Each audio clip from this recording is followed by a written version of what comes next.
following is a presentation of Tonganoxie Sports Live, your new home for Chieftain athletics.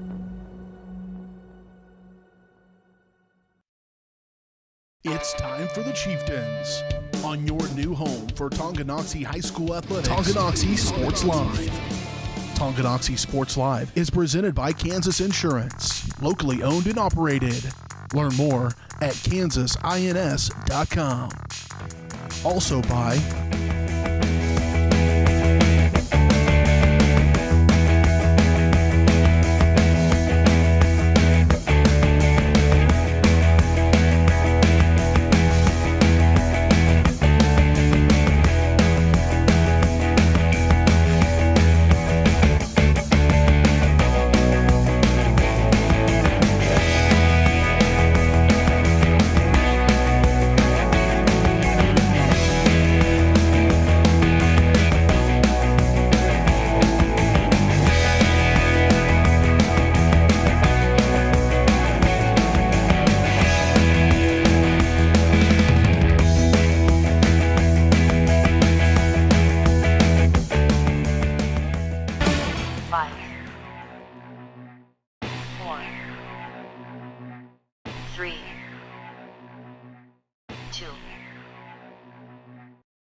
It's time for the Chieftains, right here on Tonganoxie Sports Live.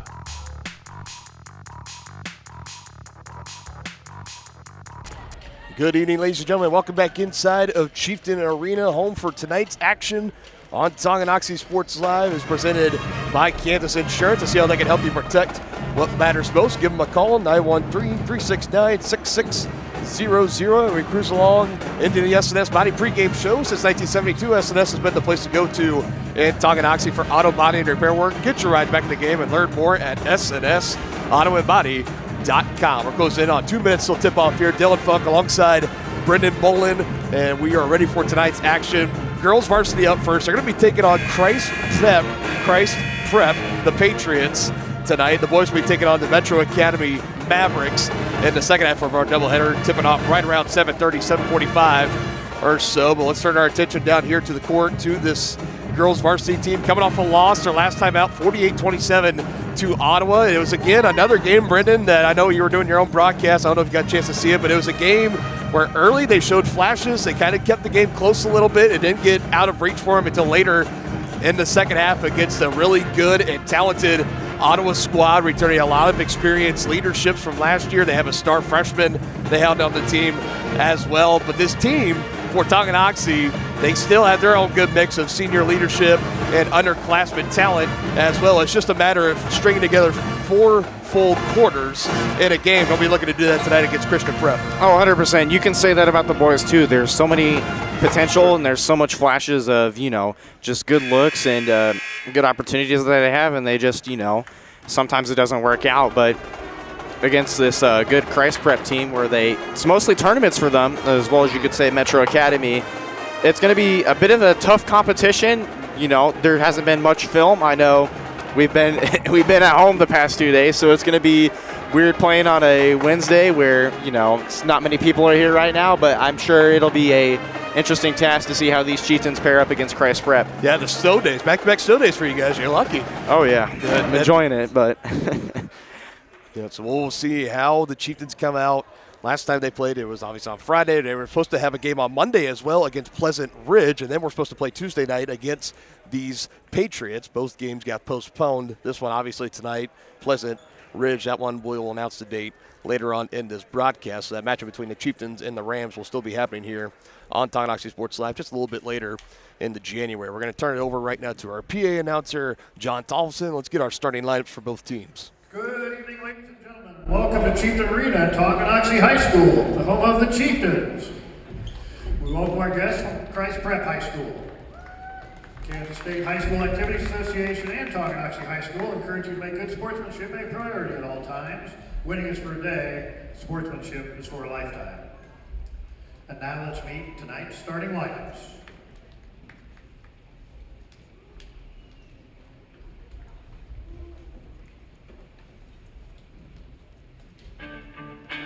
For Christ Prep, number 2, a junior, Rebecca Hanson.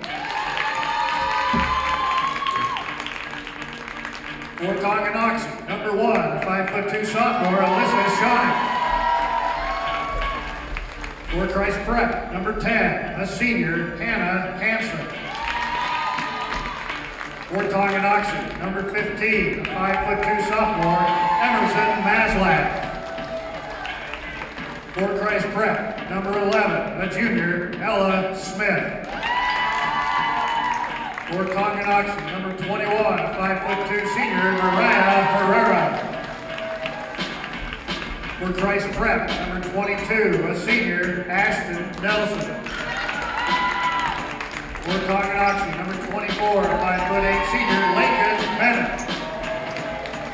For Christ Prep, number 33, a junior, Abby Thieves. For Tonganoxie, number 34, a 5'6" senior, Sage Isaacs. Head coaches for tonight's game for Christ Prep, Crystal Fesky, and for Tonganoxie, Mitch Loomis.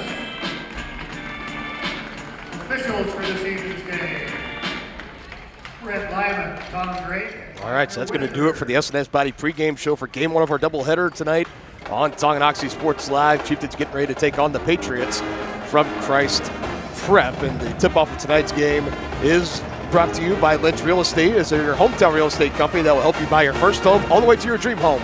Make your real estate dreams come true and visit Dan Lynch and his team today in Tonganoxie. Those starting lineups, as always, brought to you by Team Tongi. To learn how you can help make a difference about upcoming Team Tongi events, check out their website, www.teamtongi.com. It's Lakin Bennett in the center circle. She's going to meet up with Abby Thies as it's tipped up in the air, and Chieftains are going to have the first chance at buckets here. Game 1 of our doubleheader on Tonganoxie Sports Live. It's Isaacs giving it to Maslak, swinging it around the horn near corner to Mariah Herrera. Lakin Bennett trying to get some work going down low. Good drive by Isaacs, and she banks it in for the first points of the game. Liked a little bit more aggressive approach there from Sage. You'll see her do that on the drive and finish all too often. And now a little bit of full court pressure here from the Chieftains. 100%. It's also a great start for the Chieftains, getting that offense moving early and scoring the easy 2, and now putting the pressure on the Patriots on their first possession here is really important to set the tone here in this game. Like we had said, for Christ Prep, not a lot of at least familiar opponents or similar opponents that will say that they have played at Tonganoxie has faced. We can say that for Metro Academy either. We'll talk about that a little bit more later on. So this is going to be an interesting challenge to see how Tonganoxie matches up with this team right now. There's an open down in the middle of the lane, but can't finish it. Second chance. And can't come away with it. I believe that was Ella Smith, number 11, with the shot. Alyssa Shawnee with some space draws the foul, and it will have a chance to earn them at the line for 2. That was a nice take there by Alyssa Shawnee. A nice pump fake down low, drawing the contact in and taking the shot. She would have loved to make it and bring the Chieftains within 4, maybe 5 if she made the and 1, but still she gets an opportunity to shoot 2. Chieftains as a team been shooting very well in the past couple of games from the free throw line. Perfectly timed there on my part. I knew I should have just kept quiet. I was going to say, doing my research on Christ Prep, the best opponent I could find that would be similar to the Chieftains would be Maranatha Christian Academy, another 4A, 5A type school. I apologize to Alyssa on the announcer's jinx. She goes 0 for 2 on that trip. Drive from Smith, lost it off her own foot. It'll be Chieftain basketball. That's exactly what the Chieftains do to stay ahead in this game. Put pressure on this Christ Prep team. They haven't shown that they can handle the pressure, except they did get the one open look down low and almost took advantage of that. But Shawnee on the give from Bennett, and the finger roll is good off the glass. And already we're going to have a full timeout taken by Christ Prep. They're down 4-0 early. Nice drive and a finish from Alyssa Shawnee. Chieftains with the lead just a little over a minute and a half in this opening quarter of action. At Kansas Insurance, we know one size doesn't fit all. In fact, our whole mindset is based on customized policies for you and your families. We're local, and we do what we do because we care about you. Think of us as brokers for your insurance needs. Working with Kansas Insurance gets you the award-winning service and attention to detail that only an independent agency can provide. All across Kansas, we're here to help you manage and plan for all types of risk. Contact a local agent today. Kansas Insurance. Local, independent, serving you. Are you ready for a mouth-watering journey down memory lane? Introducing Flashbacks. Start your day off right with our fluffy pancakes, omelets, or a cinnamon roll. For lunch, sink your teeth into our juicy made-to-order burgers, Philly cheese, and more. Flashbacks' friendly staff and welcoming atmosphere make every visit a delight, and their menu is filled with comfort food that will give you those warm, delicious flashbacks. Visit them today in downtown Tonganoxie, open 7 days a week from 7 a.m. to 12:30 p.m.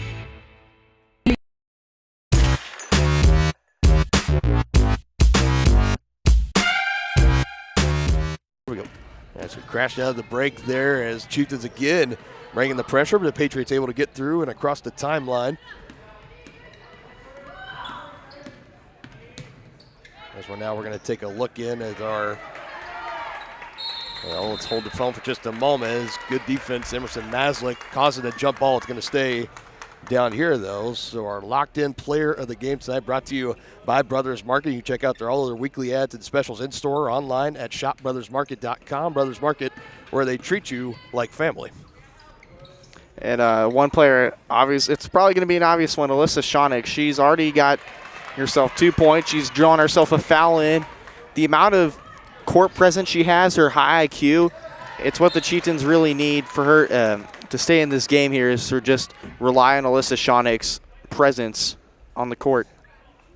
Yeah, watching that growth and maturity she's had from starting game one of her freshman year at the varsity level all the way till now, as we're closing in on about the halfway mark of her sophomore season. But it is definitely one that for Coach Loomis and his squad, they know moving forward it's going to predicate a lot on her. The offense and stuff is going to revolve around her over the next 2.5 years now as we're counting down. Patriots get to stop on defense, get out of the double team there, but Mariah Herrera able to poke it away. Ella Smith draped over her back, lost the handle of it, went up, came back down with it. That is going to be a travel violation. And Herrera had the right idea, trying to drive through and go up. Just Smith was right there all over her from behind, just able to poke that one away and forced Herrera to travel. Back in the trap again. I believe they're going to whistle Shonick with the foul and the reach in, and she will. That'll be the first foul for either team. Gives me one team foul already for Christ Prep. That time gets clean ball. Maslick fight for it as well. And in front of the scorer's table. And looks like we do. We got a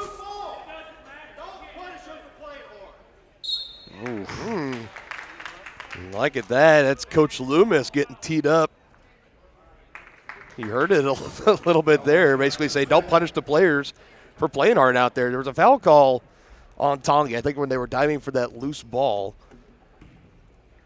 I agree 100% with what Coach Loomis is saying. You know, there hasn't been much aggression shown in this first quarter, and now whenever Tongi's turned up the intensity on defense, I think the referees just kind of got a little antsy and made the call there. Well, Coach Loomis made his opinion very clear. So I believe a little bit of our crowd mic caught it there. That sends Ashton Nelson, number 22, to the line. Misses on the front end, but able to capitalize on the second attempt. Number 31, Lehman into the game for Christ Prep. And having known Coach Loomis for a few years, he really deeply cares about his players and the development. So I can see why he'd really want to voice his opinion there. Yeah, I think not a terrible technical foul either, as the Chieftains get another takeaway. This time Shonick with the right hand, and she is fouled, and now she will go to the free throw line. We also mentioned that foul they called. That is the second of the game on Alyssa Shonick. That's what I feel like the Chieftains are really going to rely on here, just driving through contact and getting those shots up at the free throw line. Called that foul on Heidman, number 5. And back to the line goes Shawnick. She circles in on the front end. Another substitution coming in for the Patriots from the score table. Back in, Abby Thies. Thankfully, we stayed quiet this whole time. I'm not jinxing Shawnick at the line. I'm just letting her do her thing. 100%. Well, that's my fault now. I should have stayed quiet. 25% from the charity stripe so far tonight for Shawnick. Been plenty of ball game left to go. Just a little over 5 minutes here in the opening quarter of action. 5-1 lead for Tonganoxie, and the Patriots almost turned it over again off the full court pressure. Still time here, though. Have a hard time handling it. Really aggressive and fast defense for the Chieftains. This one lobbed up, no good. Second chance, third chance, no good. Gets her own rebound and finally puts in, and the big presence of Abby Thies underneath suffices enough and brings it back to 1-possession game. And that's one thing the Chieftains are going to have to overcome is the amount of size this Christ Prep team has. Good save by Sage. It keeps this possession alive for the Chieftains. You can't be going into a possession there, allowing Christ Prep to have 4 chances underneath the basket there on offense. And near the baseline, Coach Loomis looking for the jump ball call, did not get it. Say last touch by Chieftain out of bounds. And other takeaway, shot it, collects, puts it up, just can't finish. So there have been chances here for the Chieftains early in this contest, and they definitely have left some points out there on the floor. And it all starts with the pressure they're putting on the full court press on Christ Prep. It's really getting to them. As you see, there's now a travel called there. They haven't been able to handle this full court pressure, but once they make it down the court, they've done a pretty solid job of just trying to find the open passes and putting up shots. I think they're still trying to figure out how to just handle the full court pressure the Chieftains are giving them. It's really been working so far for them. Yeah, it's not too often we've seen this Chieftain team really pin their ears back and be that aggressive on defense, but they've been doing it tonight. And another example there, not hearing the Wolf calls as Mariah Herrera pokes it out of bounds, but it'll stay with the Patriots. I'm blanking, having a hard time over the past 2 or 3 years that we've been doing this, seeing a Coach Loomis coach squad being this aggressive. It's been working out for them so far, though. It's used to teams doing it to Tonganoxie, but they're turning the tables at least so far tonight in the opening minutes. I think, there's probably definitely some frustration, not having won a game. There's been a lot of close games that they've been in. I think they really want to set the tone tonight. They've been on break for 2 days, having back-to-back snow days. I think they really want to set the tone tonight for the program and get a win here. They picked up the first win of the season, the first game of the season on the road at Lewisburg, and have not won one since. Have been in a couple of games, but just haven't been able to close out another win. Looking to do that here tonight against Christ Prep, and that's going to be a good start for Mariah Herrera, flying it down from 3. And I will say another player that that you should keep your eye on, Mariah Herrera. She shoots the ball very well, such a pure shooter. I wonder if they ever get an offensive set here, how are they going to get Mariah Herrera involved and give her more shots from open looks? It's definitely one of the shooters that once she sees one goes in, it could be a really long night for Christ Prep as she can let them fly and just continue to build that confidence up and up. It's the first foul of the game picked up for Sage. One more team foul for Tongi. That'll put Patriots in the bonus. And we're going to have 3 free throws coming up here. That shot from Hannah Hansen. Fouls on Isaacs for second. And quickly, Isaacs picks up back-to-back fouls. Well, that was a nice offensive set there from the Patriots there. A nice double screen up top, and Chieftains just trying to adapt and close out, but just got a bit too much in the way there, and it's going to force some 3 shots there.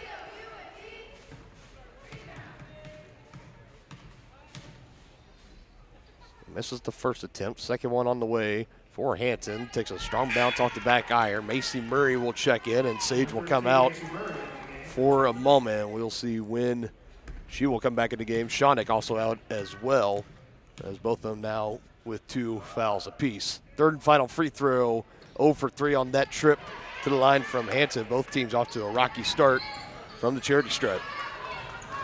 I think one thing Christ Prep needs to do is if the Chieftains give you a foul and give you a shot at the free throw line, you've got to sink those, because those are your tickets to getting closer and closer within the Chieftains scoring range.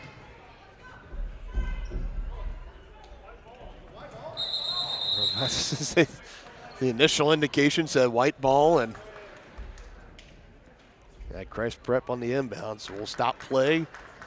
Chieftains will have a chance to set up on the inbounds. And if you're Christ Prep, I think you find yourself pretty fortunate right now, only being down 5 points, 8-3, still early in this game. This could be one where the Chieftains could find themselves up by double digits or even more. 100%. I think it's the game plan that Coach Loomis has put into place for this Chieftains team, trying to get a win since Lewisburg and just wanting to set the tone early today.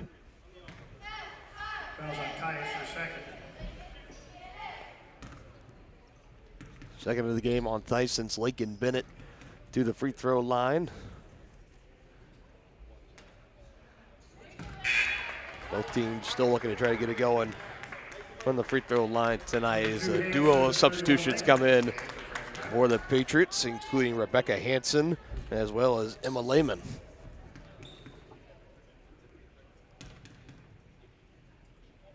Takes time, collects, soars in the air, and can't get it to fall for Lakin Bennett. Emerson Maslick called her name a couple times on the defensive front so far tonight. She's a great aggressive role player that I'm sure Coach Loomis is loving to have for the next 2 years. Obviously, she kind of sparked in that Eudora tournament game against, the tournament game against Eudora for 7th place last year, and definitely has left her mark on this program so far. Now a starter in year 2 for her. It was in that game nearly a year ago in the Tongi tournament that it was on a Saturday morning. She came off the bench and hit about, I think it was like either back-to-back or back-to-back-to-back three-pointers coming off the bench. It was a huge spark for their offense, and she's also doing well for her defense as well. Another time on the floor, we'll take it with them. 8-3 Chieftains in front of the Patriots. You're watching Chieftain basketball on Tonganoxie Sports Live.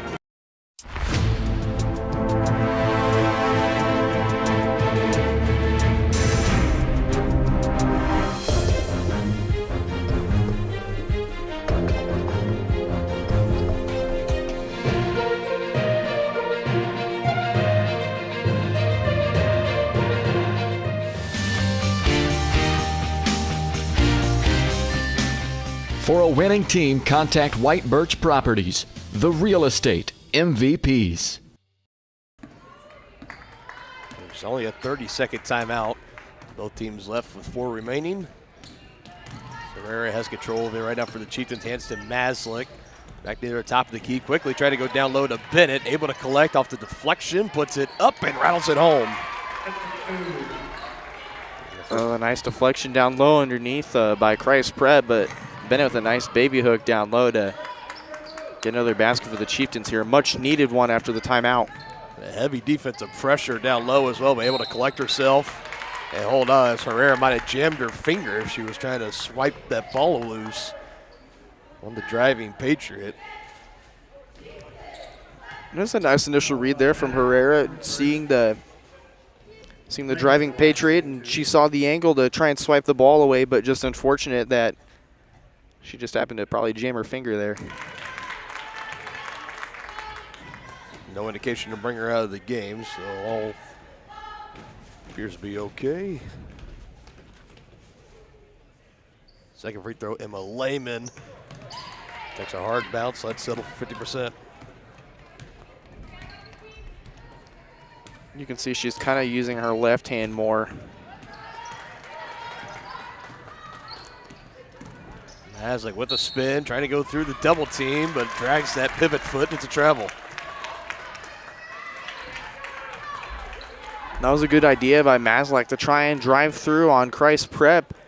they've given them a lot of the lane on the offensive looks there, but just unfortunate that she got double teamed down low and managed to just drag her foot down. Cluster of bodies in the paint. The Chieftains come away with it. It's Herrera back in control, like you had mentioned, Brendan, favoring that left hand when she's got control of the basketball. Lake and Bennett thought about popping the three in the near corner. They keep passing it around. Under a minute left. Maslick, mid-range jumper, doesn't fall. Herrera fighting for the loose ball, and it'll stay down here for an inbound. I think if you're the Chieftains, you got your basket. You just don't do anything too crazy. Just kind of swing it around a little bit. Kind of just wait for Christ Prep to give you an opportunity to go. Shawnick back in. Herrera comes out. This is Shawnick with the pass, but is fouled before she could collect. Foul was on Lassiter. Her first.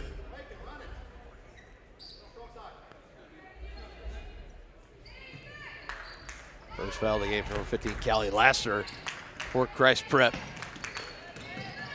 Chieftains don't need to rush, still have time, but it's a There good you go. finish. Emerson Maslick in one down low on the left block. It was 17.1. She could take it to a 9-point lead for Tongi. She got her flowers finally after that initial travel call the first go-around. She manages to get one through contact and got herself on the board. 42 speed in the game for Tonganoxie.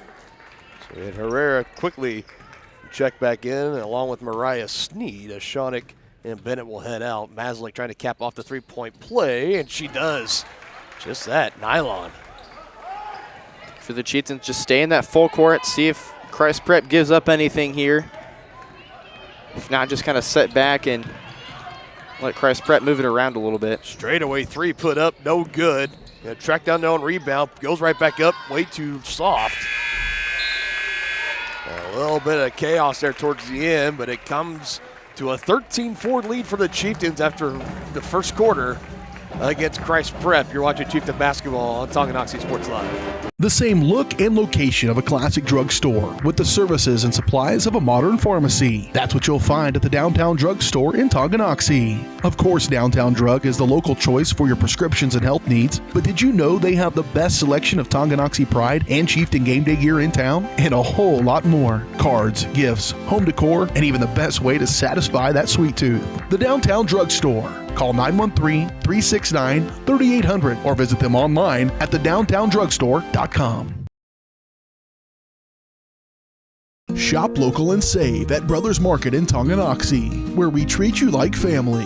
Brothers Market has great everyday deals throughout the store. Enjoy fresh cut steaks from the meat department, the freshest fruits and vegetables from the produce aisle, and savor the flavors from the bakery. Check out their weekly ad to get the best deals on what you need. From apples to aspirin, Cool Whip to cool crisp lettuce. Brothers Market, open daily. Learn more at shopbrothersmarket.com.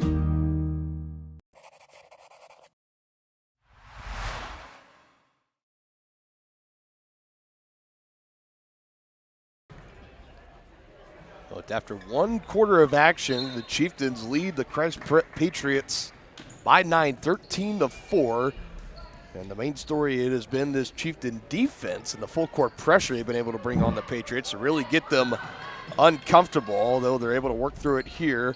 Long range two, but it was deflected by Maslick, and Bennett controls, hands off to Herrera. We're going to pick up the tempo. Maslick with some space, trying to pass last second. Ricocheted, Shawnick goes up and finishes. That's good by Shawnick. Again, defense turning into offense there for Tonganoxie. Here come the Patriots back their way. Another three is put up and knocked down without hesitation from Ashton Nelson. Hey, for Christ Prep, you maybe, if you're the head coach, maybe you were kind of grinning a little bit when that shot went up.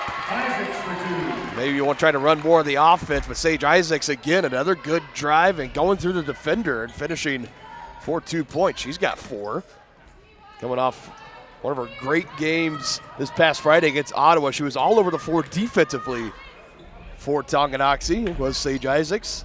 And has herself a couple of field goals early in this contest. Another miss and another rebound. Lakin Bennett been crashing the boards. As Herrera's going to slow things down a little bit here. This is what we haven't seen a lot from either team tonight, is kind of slowing down the offense, trying to hurry a little bit too much. Herrera tripped, but able to get it off. Maslick lets it fly for three, and she knocks it down.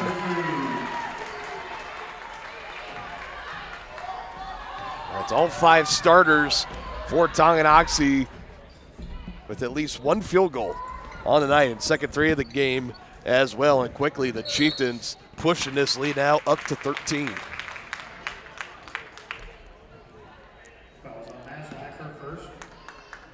Maslick will pick up her first foul of the game. Christ Prep making more substitutions. Team fouls resetting. So that's the first team foul for Tongi. None in this quarter for the Patriots. And another poke away, I believe. Maslick got a fingertip on it. Herrera controls. Her and Herrera have been so dominant on the defensive end, just poking and swiping away at anything they see that Christ Prep gives them. And now we're going to have an offensive foul. It's going to stale this drive out. I believe it's on Lakin Bennett, and it is. That was on Bennett. Her second, team second. Second foul of the game for her. So 3 Chieftains now with 2 fouls. Alyssa Shawnick, and Lakin Bennett, and Sage Isaacs. It's another takeaway here. Chieftains looking to capitalize. Shawnick waiting for some help. Finds Sage. 1 bounce on the right side. Can't bank it in. Second chance won't go. And a prime opportunity there for Tonganoxie, but they come away with no points. There's a nice rebound there from Sage. Although I would have loved to see Shawnick, do what she's done all game long. Just go up through contact and see whatever Christ Prep gives you. But just I understand why she wanted to seek for help and look for Isaacs.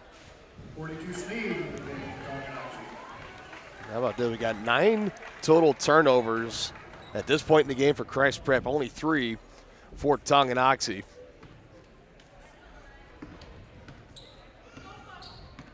I think turnovers are going to be a key story for both teams. With those turnovers, how many points can you convert to off the opportunity the other team gives you? Good feed. Maslick finishes with a nice assist to Herrera, fitting it in that tight window. The one thing I also love about Herrera is her court vision and her IQ of the game is so next level. Just the way she sees things and the way she sees the offense is incredible. That was a nice feed there from her to find Maslick. 8 points now for the young Chieftain sophomore Emerson Maslick. Dribbling down to the near corner and a handoff. Lost it near the baseline. Maslick comes away with it again, and they are down double digits in turnovers tonight. Is Christ Prep. Shawnick, Southfire defender, stops out to Isaacs. They called a double dribble there.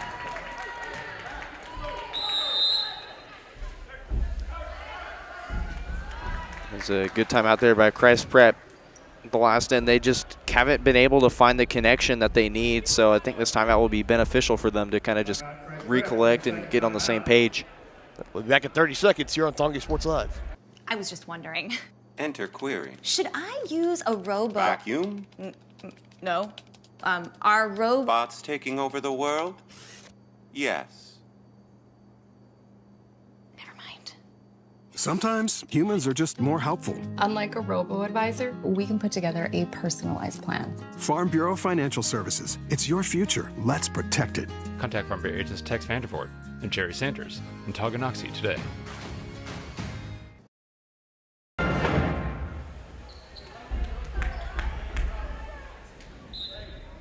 Now Christ Prep still under 10 points in this game as we are approaching the halfway mark of the second quarter. 22-7, they trail Tonganoxie.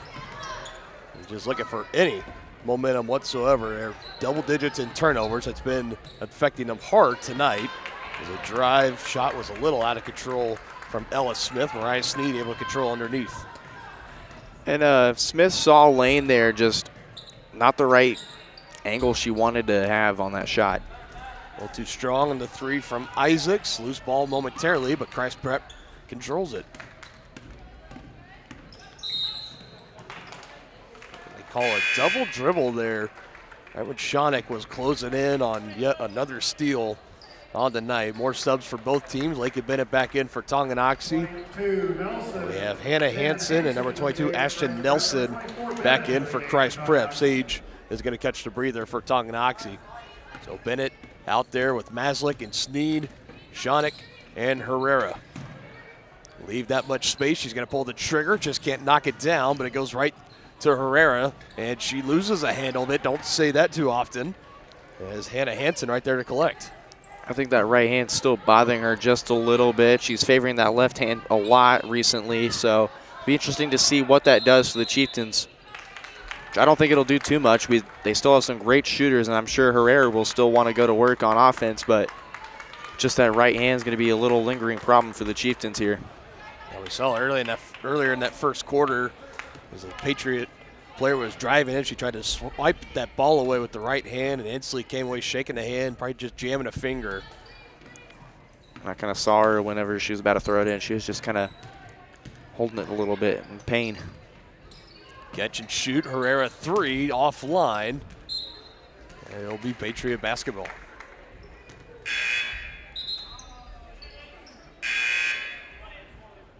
(31) Lehman into the game. Christ Prep, number 13. Got Lehman in for Christ Prep, and Carlton and Murray in for the Chieftains, as both coaches are active with their benches in this one so far. Good job. Macy Murray getting the deflection. I think it's good that Loomis is giving Shawnick and Maslick a breather when you're up by this much in the game right now. You know, you're close to being at halftime, so why not give some players some time and see what the ones who don't get much time to see what they can do. Especially for Shawnick with her 2 fouls, too, with how aggressive she's been on defense. She picks up her 3rd here in the second quarter. You don't really like to see that, but as you mentioned, with a comfortable 22-7 lead for the time being, no problem in getting those players some rest, the ones that typically are playing nonstop in every game.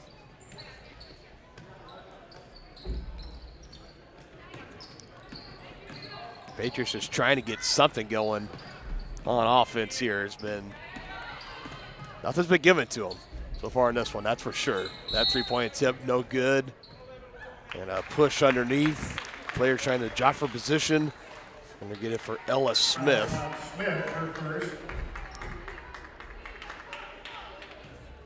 And I think the Chieftains are doing great defensively, just cutting off every angle that the Patriots want to go to. They're just staying low, shuffling their feet very quickly, very active with their hands as well. I think which is really also helping benefit them as well.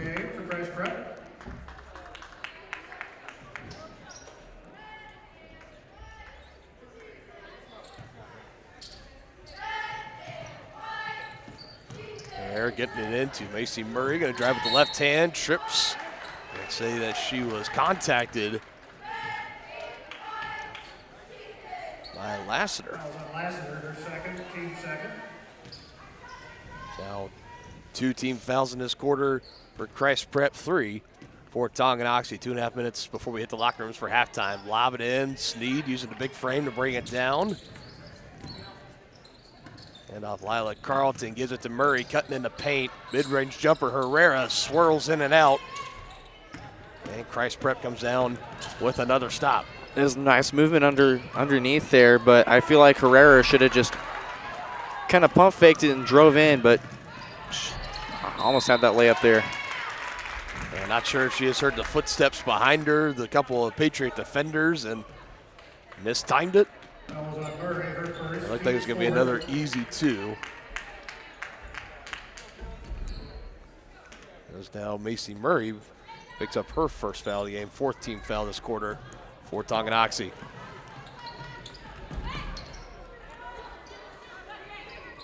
Free ball on the way, won't go, falls off the left side, and right there to collect is Rebecca Hansen, her first field goal of the game. Hansen, a nice rebound to put it up. Christ Prep has been, a little tirelessly trying to find an answer to the Chieftains, who are just piling on points right now. I think whatever open shot they have, they're just going to try and put up and see what happens. This time, Bennett with Theis getting in there, knocking it loose, and comes away with the turnover.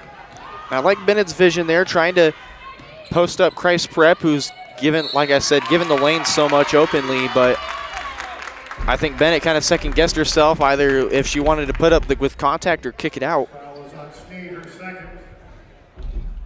Tice at the line, shooting 2.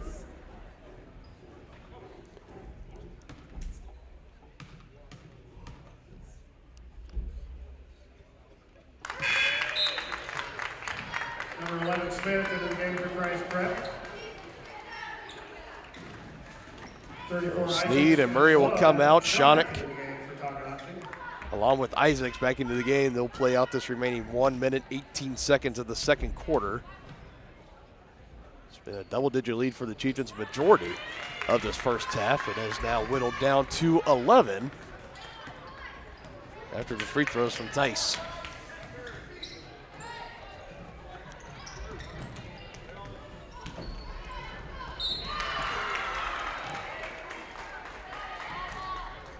That was a nice drive by Isaacs. Just taking the dribble through contact and drawing that foul, and she gets 2 shots. Here Comes Maslak in. Number 15, Maslak, into the game for the Chieftains.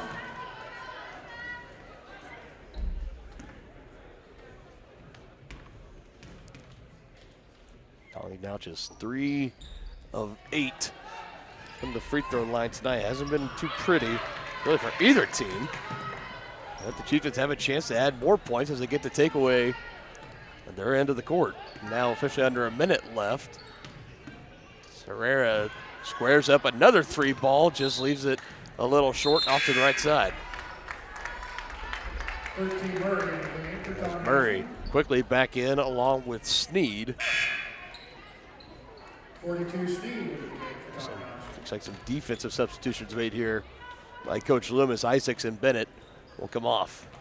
I think they just want more of a last-minute defensive battle with Christ Prep there. Chieftains got the takeaway, give it right back. Clean defense. Emerson Maslak just taking it away from Ashton Nelson. There was nothing between her and 2 points. Then Maslak ends up with a travel call. She had the open space trying to drive in. Just took that step before the ball could hit the floor. And that pump fake would have been so clean too. She got enough space to where she could have drove right through, but just having to drag that foot on. I'm sure her eyes just lit up seeing all that real estate right there in front of her. And both teams really active with their benches tonight. Now the original starting 5 back out there for Tonganoxie. See how much of these final 20 seconds or so they take. I would take all 20. Just claim block out of bounds. It'll stay down here off the drive from Shonick. 12.2 on the clock. if I'm Shonick, just find an open option, get the ball back, and kind of just wind down this clock and find some movement. Or if you see something offensively, just take it. Shonick saving it from going out of bounds. Now under 5 seconds. It's in the hand of Sage. She's going to let it fly. Short from three, gets her own rebound. Goes up strong, but a clean block at the end, and that is how the first half comes to an end. Chieftains, double-digit lead at halftime in the first time here in 2024. They lead the Patriots from Christ Prep 23-11, and we'll be back with more after this on Tonganoxie Sports Live.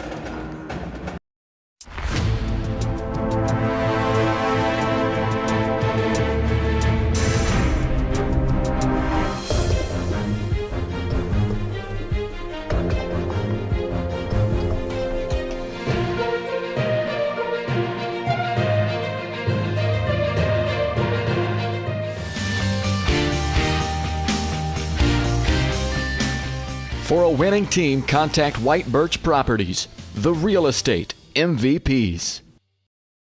The Tonganoxie Recreation Commission is committed to creating community through parks, people, and programs. And now, with their all-new activity center, the Tonganoxie Rec Commission can do even more. Tongi Rec understands the benefits reaped through recreation are endless. Tongi Rec has a long list of classes, activities, and programs for the young and young at heart. For program pricing and schedules, call 913-845-3502. Visit them at the all-new activity center at the Tonganoxie High West campus or go to tongirec.org.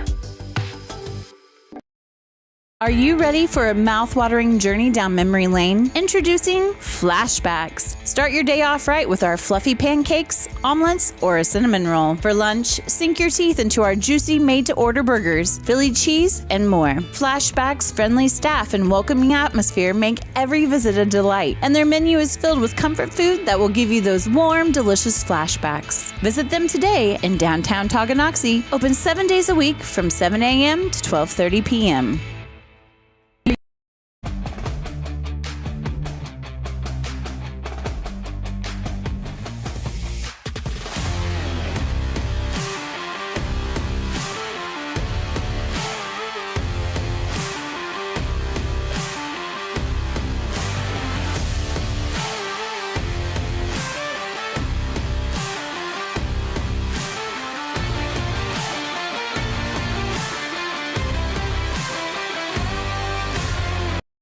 Transform the look and feel of your home with the perfect flooring from Midwest Carpet Center in downtown Tonganoxie. Discover a world of exquisite carpets, stunning hardwoods, and luxurious vinyl. With over 20 years of trusted service, they are your local flooring experts. And they're so much more than just carpet.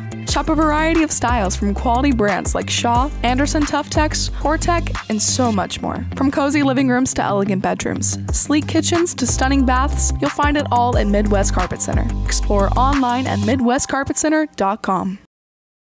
For more than 20 years, Gherkin Rental has been the place to go to get the job done in eastern Kansas and western Missouri. With a huge selection of quality equipment, from roll-offs to trailers, telehandlers to generators, power washers to popcorn makers. Experienced equipment professionals and clean, well-maintained tools to help you get the job done right the first time. Gherkin Rental. Stop by any of their 13 locations across the KC Metro or call 855-GHERKINS. That's 855-437-5367.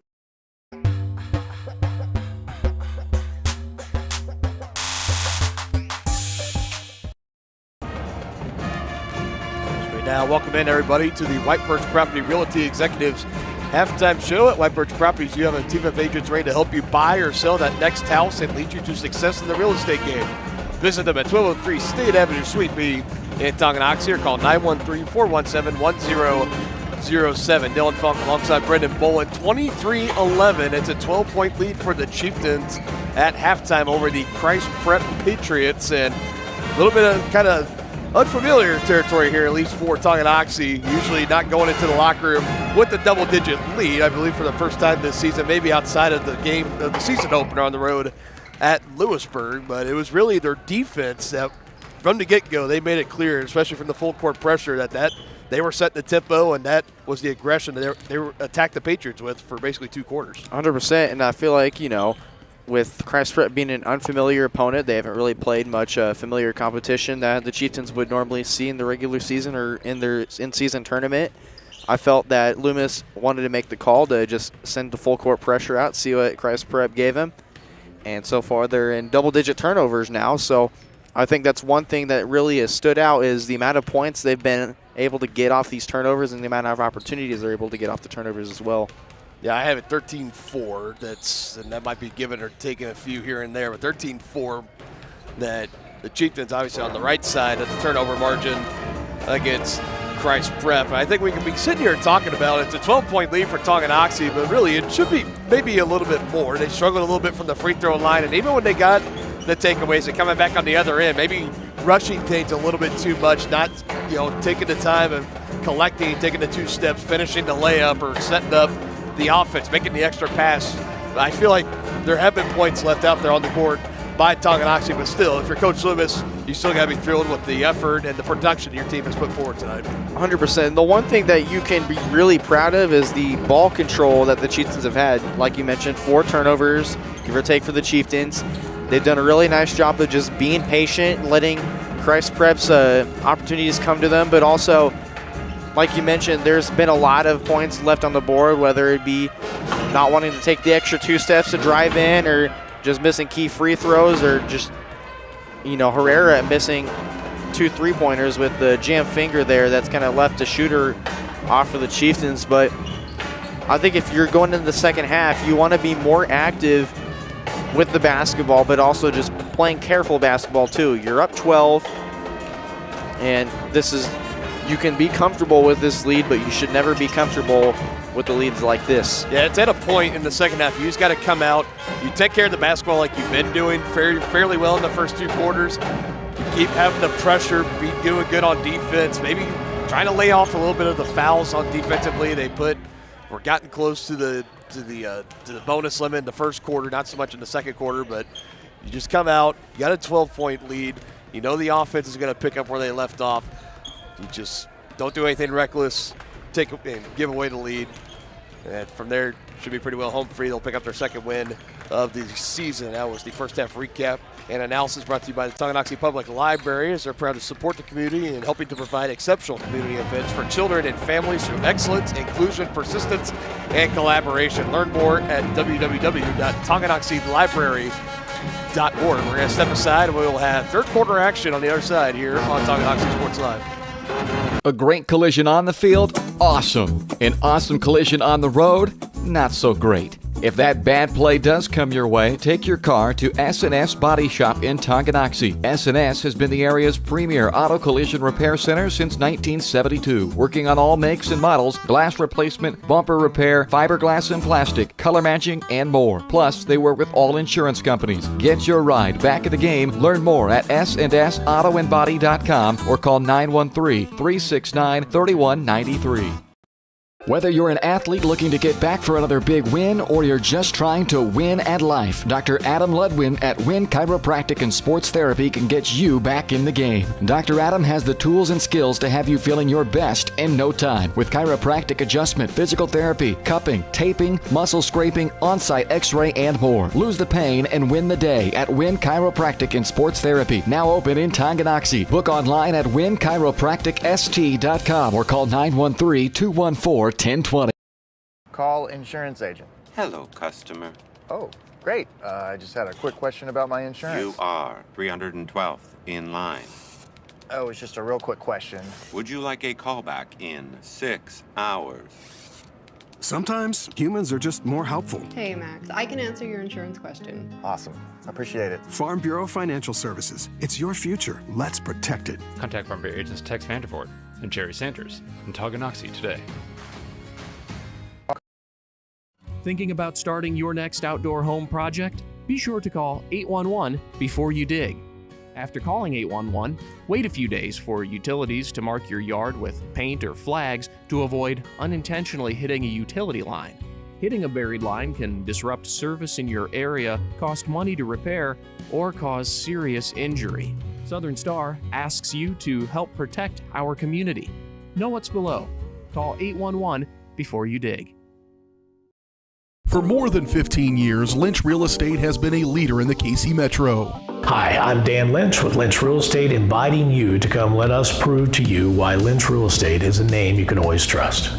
Dan and his team have built a reputation for unparalleled customer service and satisfaction by building lasting relationships. Learn more about Lynch Real Estate at lynchresidential.com or give them a call at 913-369-3000. Whether you're a first-time buyer or a high-end seller, I'm here to make it happen.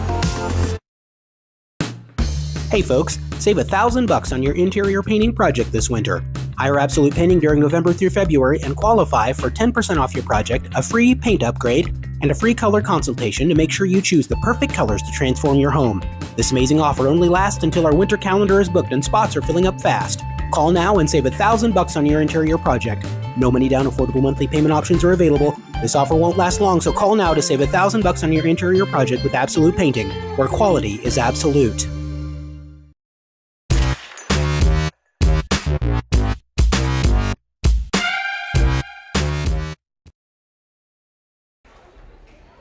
All right, ready for the start of the third quarter here. Second half action in game one of our doubleheader here on Tonganoxie Sports Live. Dylan Funk alongside Brendan Bolin. Chieftains with a 12-point lead, 23-11. You can see aggressive again on defense. Isaacs deflects. Patriots in a little bit of trouble, and Maslick gets in the passing lane and almost. Jump ball is called as that was crashing down. Ashton Nelson getting both hands on it, but he'll stay here with the Chieftains. Maslick with that WWE slam on the court there. Right. But an awesome way to stay aggressive with it and just regain possession of it. That one won't fall for Herrera. Saw the first one she let fly on the night go down. Hasn't been able to hit one since. It looks like we have some incidental contact. Hannah Nelson maybe taking a shot to the head a little bit. Contested ball. Another jump ball called. This time Patriots will take over. And again, just like we saw in that first half, Chieftains bringing the full court pressure. I think Christ Prep has managed to find ways to go around it by just simply finding the long open passes that the Chieftains are giving him. That one works as Stice finds Rebecca Hansen wide open, lets a defender fly by and knocks down the mid-range jumper. Good drive, Shawnick. Nobody on that right side of the lane. She takes advantage. She has 7 on the night. And Christ Prep allowing that inside presence for Shawnick to just drive right through. It happened in the first quarter. The coach needed to call a timeout there, so I'm hoping the coach doesn't want that to happen again. Coach Fensky, I should say. Again, the aggression from Shawnick was trying to rip that ball away, but gets called for the foul. That's her third. Still out there, though. No indication Coach limits to bring her out at this point in the third.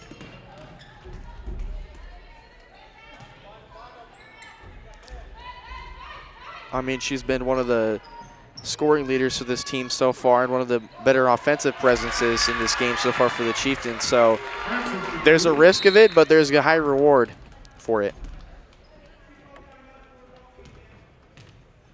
So we had a whistle and a full timeout comes in from Christ Prep. Got it back to a 10-point lead. The rebound to put back underneath by Hannah Hansen. 25-15 Patriots trailing the Chieftains.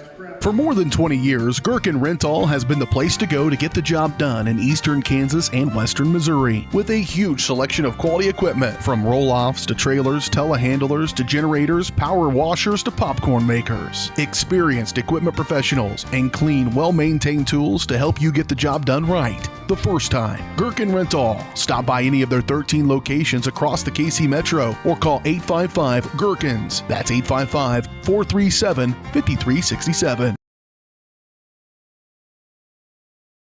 Has your furnace left you out in the cold? Pipes plugged? Are you underwater with your water heater? If so, you'll be glad you called Ladd. Ladd Service Company in Tonganoxie has been your heating, cooling, and plumbing specialist since 1986. Ladd is your dealer for top quality brands like York, Aprilaire, and Wolverine Brass. Plus, they maintain and service all other brands. Schedule your appointment by calling 913-369-3509. Visit LaddServiceCo.com to see why you'll be glad you called Ladd.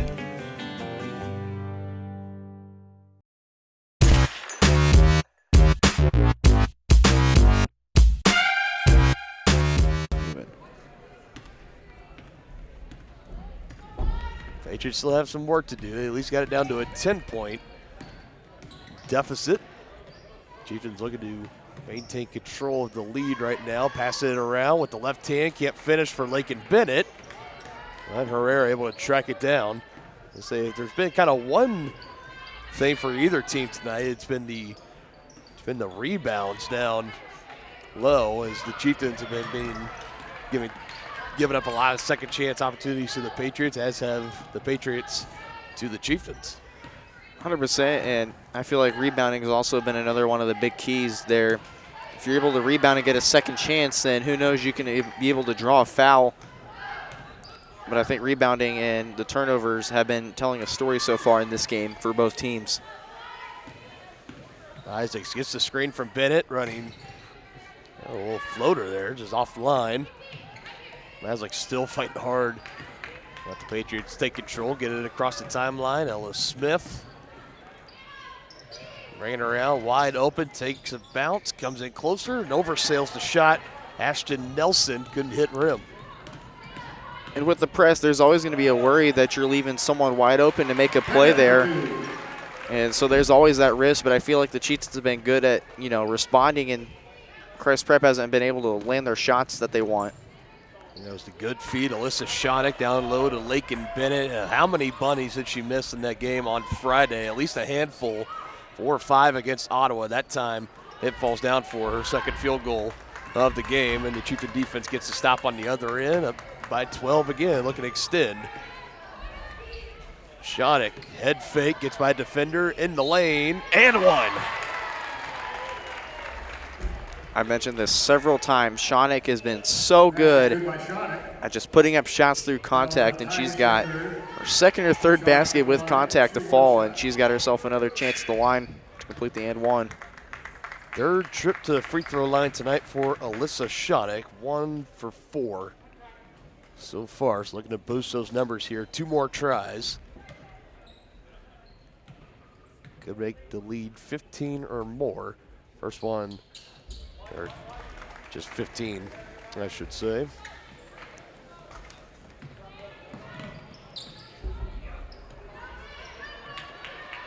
Chieftains have been relentless on this full court press here. It's the third quarter, and Christ Prep still having a bit of issues trying to get around this Chieftains aggression. Another offensive rebound, but the putback no good. I think that was Rebecca Hansen that had a shot at it, but couldn't put it down. And that was the second straight drive where Christ Prep has had a second chance, and they just can't convert. Herrera able to bank it in through some contact. Defender Emma Lehman was right there. Let's call it a full timeout here. Second field goal of the game for Herrera makes it 17-point advantage for the Chieftains. 32-15, about halfway through quarter number 3. A great collision on the field? Awesome. An awesome collision on the road? Not so great. If that bad play does come your way, take your car to S&S Body Shop in Tonganoxie. S&S has been the area's premier auto collision repair center since 1972, working on all makes and models, glass replacement, bumper repair, fiberglass and plastic, color matching, and more. Plus, they work with all insurance companies. Get your ride back in the game. Learn more at snsautoandbody.com or call 913-369-3193. The 20, the 15, the 10, 5. Colton McCann, his third touchdown of the game. Like in the net, and that'll be a point for Baldwin. A first touch volley. The substituted forward across the goal line. Touchdown, Trojan. At an opening on the near side. Is he going to take it? Yes, he is. Kaplinger will take it to the house.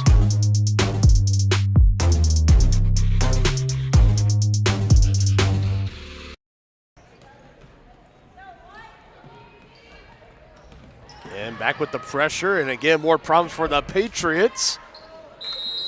It's Herrera and Maslick both fighting for it, but I think Maslick came in a little bit too hard. Trying to rip that ball loose. She'll pick up her second foul of the game. Second team foul of the quarter for Tonganoxie. Only one team foul in the quarter for Christ Prep. Now under 4 minutes left to go. Drive, baseline, put up. Shot is good for Ashton Nelson. He has 6 as the leading scorer for Christ Prep. I think Loomis has kind of scared the refs a little bit with his rage about, just letting him play and kind of let him be a bit aggressive, but just not overly aggressive. And I feel like the fouls have kind of cooled off in the second half. Yeah. And when he picked up that technical foul, I mean, that was still within the, still the first couple of moments in the game. It was really early on, but I think it was a good technical foul too. One, like you mentioned, to let the officials know, hey, this is kind of let them play, but also for the players as well, knowing like when a coach can get that fired up for you when you're out there playing hard, that's got to be a big boost to them. 100%, and like I mentioned, Loomis is for the players. He's always been that kind of person. He cares really deeply about this school and the facilities and all the students here, so I think to have someone like Coach Loomis as your head coach who wants to speak for you and his athletes, that says a lot about him as a person. Maslick gets open and a good extra pass. A solid and efficient ball movement there for the Chieftains, as Emerson now has double figures on the night with 10. The sophomores have been lighting up this game so far. Maslak and Shonik have been really, this has been their game to shine this season. Like you mentioned, they showed flashes of it last year throughout the season, but now with them in their starting roles, this game particularly, they're really starting to pick up the pace and showing the future for this Lady Chieftains team. Here's another one, Farrah Halsa. Not long the shot attempt won't fall, but she's able to track down her own rebound near the timeline. She was another one that came in as a freshman last year, showed some promise. That one just sailed out of the hands of Isaacs. Never had a good grip of it. Goes over the backboard. And Christ Prep will take back control. 2 minutes, 19-second mark of the third quarter. Macy Murray back in the game. Emerson Maslick will get checked out for a breather. You've got a 17-point lead here. Give your starters a few minutes here to cool down. Let them play the remaining 2 minutes. Shot up, and collected by Theis underneath. And puts it back up. Another second chance opportunity for the Patriots, that time capitalizing. Theis has been so good for this Lady Patriots team. She's always been one of the ones to get the second chance boards. You know, sometimes she makes them, sometimes she doesn't, but she's been, most of her points have been off of open feeds or the second chance rebounds, which she's been so good at getting. 22 Nelson into the game for Christ Prep. They say we don't have an official roster, don't have the height of Theis, but yeah, we've seen her down low on the block, just put up a shot, and if she's missed 2 or 3 in a row, just get her own rebound. Losing a handle of it there, and Herrera first one to dive right on top of it. A little bit slower to get up. Everything's okay though. Number 2 Hanson into the game for Christ Prep. I think Herrera kind of just being on the floor, she just kind of had to find that escape route, kind of just find someone. I think she wanted Isaacs, but Isaacs just wasn't on the same page as her. And speaking of Isaacs, good positioning, swatting that ball away before Theis could get control of it. Here she is with it down the offensive end, but she travels with it through the double team, and she cannot believe it. And I can't either. I mean, there's 2 girls right there just swatting at it, and they picked up her with a travel. But I mean, I could see why she kind of had that little jump stop right there, kind of just dragged her feet a little bit too much there. So I could see it both ends, but got to respect the referee's decision. Looking for Hanson, now tracks down the far corner. Gets out of trouble for the time being. Theis lets it fly from 3. That one 2 offline, and showing some frustration. There's not a whole lot has been going right tonight for these Christ Prep Patriots.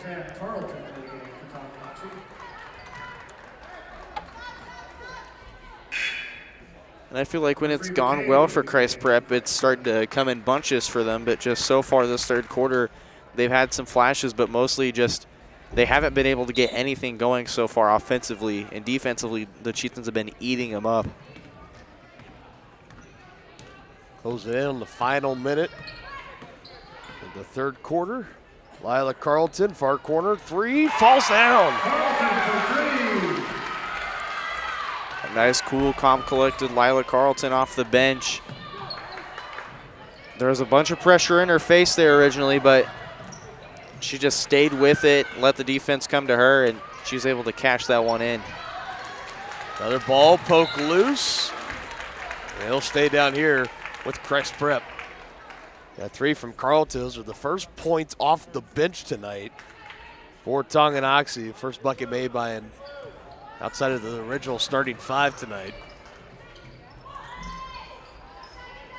Theis fighting underneath. Doesn't fall down, a second chance. And the Chieftains going to have potentially one last crack at it, 28.2 seconds. As they can end this third quarter with a 20-plus lead, depending on the outcome of this possession. I think, like you mentioned, the starting 5 having pretty much all the scoring except Carlton's 3 there, it speaks volumes on how balanced this starting 5 is. And if you leave one of them out, then something must go wrong. But obviously, it's really showing that having one of the starting 5 out there is really crucial and beneficial for the offense to just kind of keep them moving. Trying to go back-to-back, just comes up short for Lila Carlton's three-pointer as the final horn sounds in the third quarter. And the Chieftains still up 18, 37-19 over the Christ Prep Patriots. We'll have the fourth and final quarter of game one of our doubleheader next here on Tonganoxie Sports Live. Midwest Chiropractic Center is a friendly and caring clinic providing comprehensive care for your chiropractic, rehabilitative, and fitness needs. Upon entering one of our offices, you are treated like family. The staff cares about your health, and their approach to care proves it. With 3 locations in Tonganoxie, Lansing, and Bonner Springs, plus some Saturday hours, Midwest Chiropractic Center is dedicated to offering affordable, gentle chiropractic care. Midwest Chiropractic Center, getting you back to active. When it comes to rehabilitation, despite what you're told, you can choose where you want to go.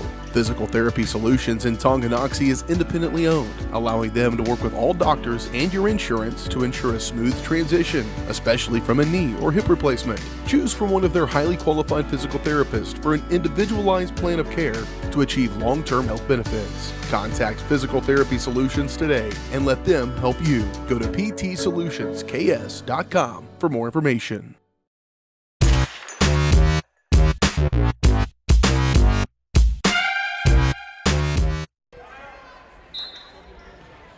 Chieftains 8 minutes away from their second win of the season. They can pick it up here against the Christ Prep Patriots. They lead 37-19.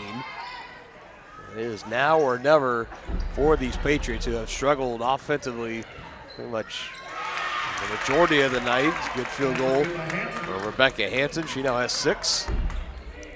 And there it is again, that second chance rebound. Just finding the open shot, and it falls for Christ Prep. So kudos to them for just getting the second chance rebounds and putting them to work and making good use of them. Herrera looking for her second 3. Won't fall. Schoeneck, of course, between her and Tice, she somehow comes down with the rebound, but field goal from Bennett wasn't good.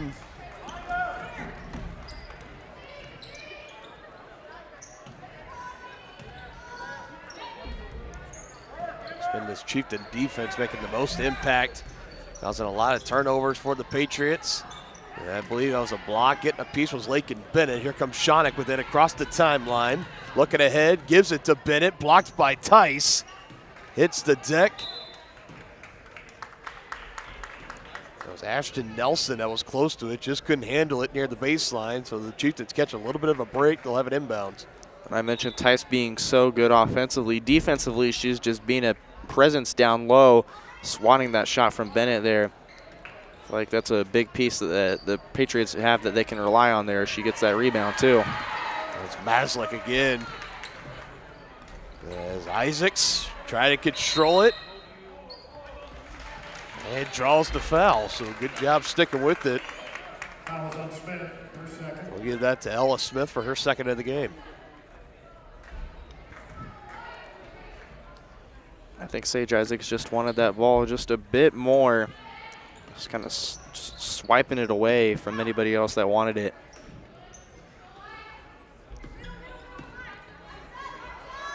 Moving it in and out, head fake. Running floater, Schoeneck won't fall, still fighting for the rebound, but Ella Smith controls. Herrera pokes it straight up in the air. Maslick getting on top of it. Possession arrow favors Tongi. And that's going to keep it down at this end of the court. Maslick has been a hustler all game. And it just proves it that she, will put her body on the line for that ball, and she did just that. Right under the basket goes to Bennett, swinging its way around now. Schoeneck to Herrera, another 3 on the way, leaves it short. And Tice comes up clean with the rebound as Maslick and Isaacs both crash down around her to try to knock it loose. There'll be another foul for Sage. Should be hers. There's definitely a lot of frustration for Herrera. Just 0 of 5 from 3 so far. I know she's really wanting to knock those 3s down, but just hasn't been her night and falling for it. Ooh. Well, Patriot hitting the deck. That's Hannah Hansen.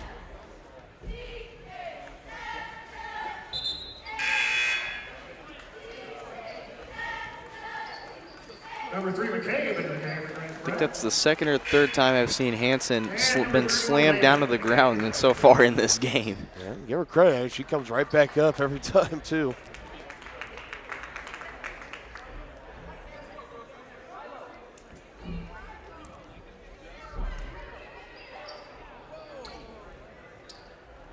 So Sage, a few moments ago, picking up her 4th foul. She gets checked out of the game.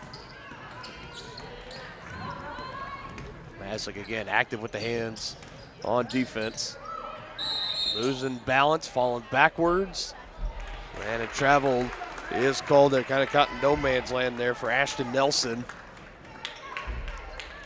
Once she started rocking backwards, was trying to get that ball out of her hands, but it was too late. Yeah, and like you said, that ball was coming out of her. She wanted to get that ball out of her hands quick. She was unstable just with that, rocking backwards. Just caught up in that travel there. Good moves, Lakin Bennett. Although Sage Isaacs has been a nice presence underneath this game, Lakin Bennett's just been equally as good, showing the moves down low there. And I think they're really going to try and expose what Christ Prep's given them underneath. Now you have Abby Tice on the bench, but I guess she's going to come back into the game now. Perfect timing.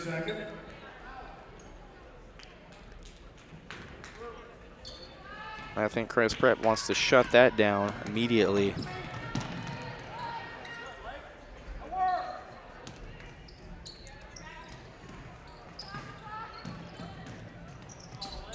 Rebecca Hansen, guarded by Shawnick, finds Tice. Up beyond the perimeter, she's going to give it right back to Hansen.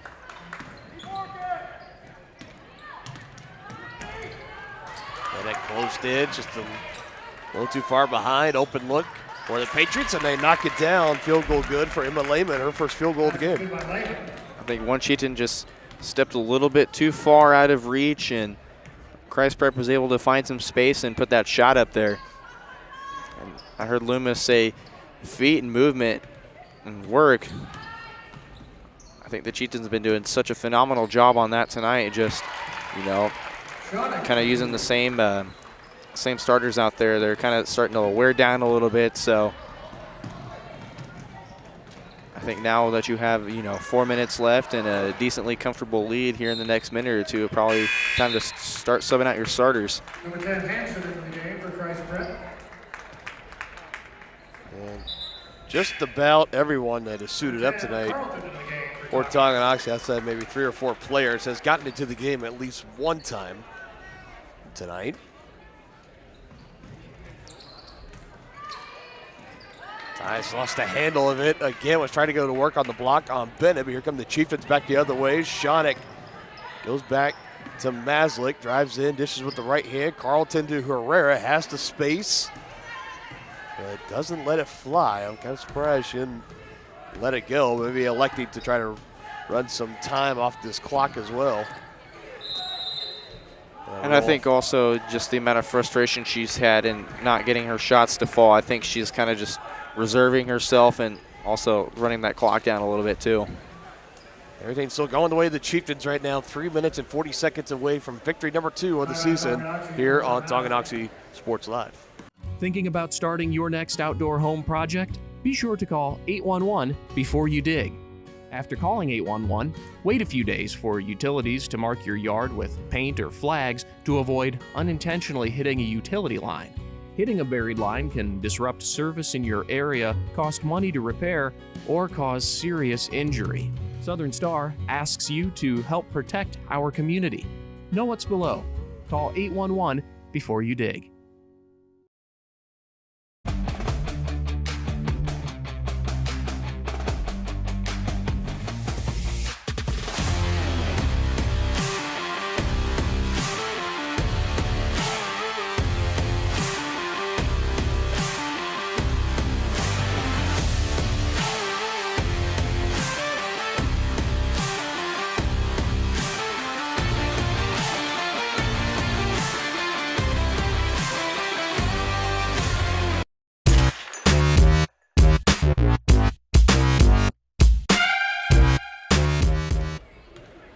The timeout, Chieftains still in control.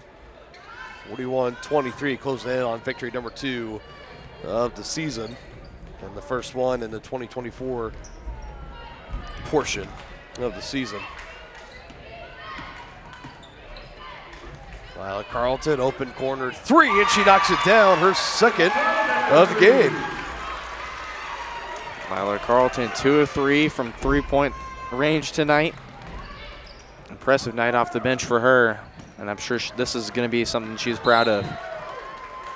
And all points accounted for off the bench for Tonganoxie, 6 total, and all of belonging to Lila Carlton off 2 field goals from three-point range.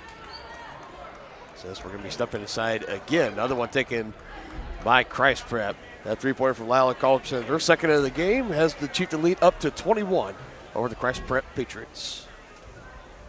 First State Bank and Trust is with you wherever you are with complete online banking. Cheering on the Chieftains once again? Why not pay your bills online? Waiting on your kiddos to get out of school? Seems like a good time to make a transfer. Or how about making a deposit from here? Back in the gym for another night? Why not get an e-statement while you cheer on Tongi? And of course, at First State Bank and Trust, you can always bank from right here. Come on in and see us and get your very own Chieftain card. To learn more about all the great ways to bank with First State Bank and Trust, go to firststateks.com.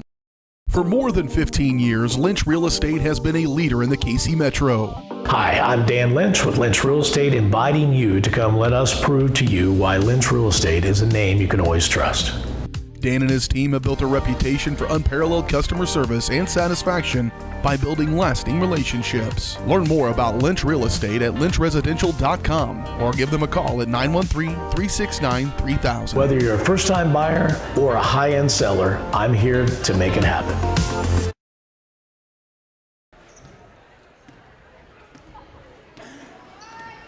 The final remaining 3 minutes and counting. The final quarter, game one of our doubleheader here on Tonganoxie Sports Live. Dylan Funk alongside Brendan Bolin. Isaacs, another drive, working on Tice. Kicks it out to Carlton, who's hit 2 3-pointers tonight. Right back to her. Surveying. For the Chieftains, just do what you're doing right now. Just swing it around, kind of chew some clock up. Got a nice, comfortable 21-point lead here.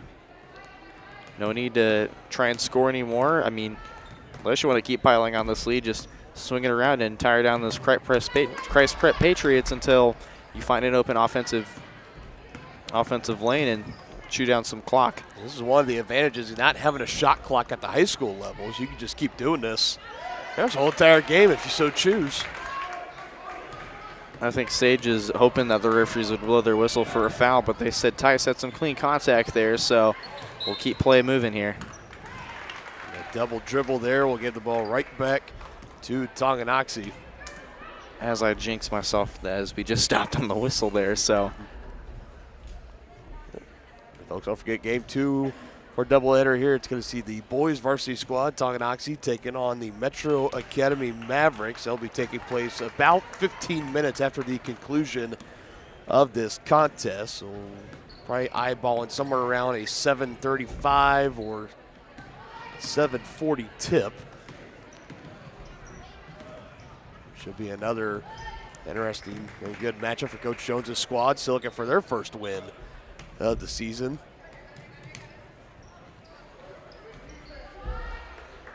Chieftains just content running some clock. Now Shonick will take a drive, can't miss it. Kind of an awkward angle on the layup there on the left side. Couldn't get it to go, but we're closer to a minute remaining. Nice vision there by Shonick. She's been so good just driving in and taking the easy layup in. So I think she saw enough real estate for herself that she just wanted to take that opportunity, and she did just that. And there you go, like you had mentioned, starters. Tonganoxie are going to start coming out of the game as Isaacs, Maslick, Shonick, and Herrera will all come out. So that will do it for them. And barring anything catastrophic happening here in the final minute, these Lady Chieftains will pick up their second win of the season.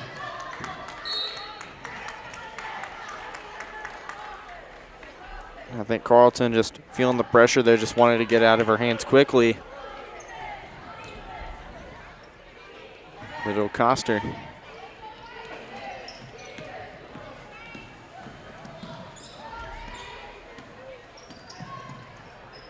Murray defending. And three-pointer falls. Ashton Nelson, her second three-pointer of the game. She has 9, leading scorer for the Patriots. And active on the defensive end as well. Or actually, I say last touched by a Chieftain.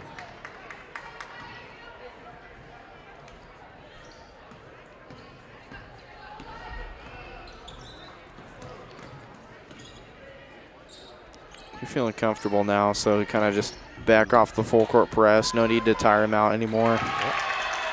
Got a bucket underneath for Lassiter. Contested for Tongi. Murray brings it across, and now under 20 seconds. Aggressive approach and a drive and a kick out. Hulsa, her three-pointer falls, her first bucket of the game. Hulsa's capable of shooting that three ball. She did it a lot last year. I think Christ Prep has not given up yet. Playing hard to the final horn. That bucket will count for Rebecca Hansen. Gives her 8 points, and the Chieftains come away with a 17-point victory tonight, 47-30 over the Christ Prep Patriots. And the Chieftains will now be looking to take the sweep in our doubleheader tonight. As you see the boys coming out onto the court, they'll start their warm-ups for their game against the Metro Academy Mavericks. She's looking at the scoring totals tonight for Tonganoxie. And like we had mentioned, you had your eyes on Alyssa Shawnick, and she was the lead scorer for the Chieftains with 12 points. And I think it is a very well-played game for her, just being able to see the court offensively, just making the right decisions, and also just being a good presence defensively as well. So a well-rounded game for her, and also give credit to Emerson Maslack being more of a defensive presence, but she also got it done on offense, taking some contact and putting up shots that were a bit tough. Yeah, really all around, everybody that got into the game tonight played well. All 5 starters played exceptionally well.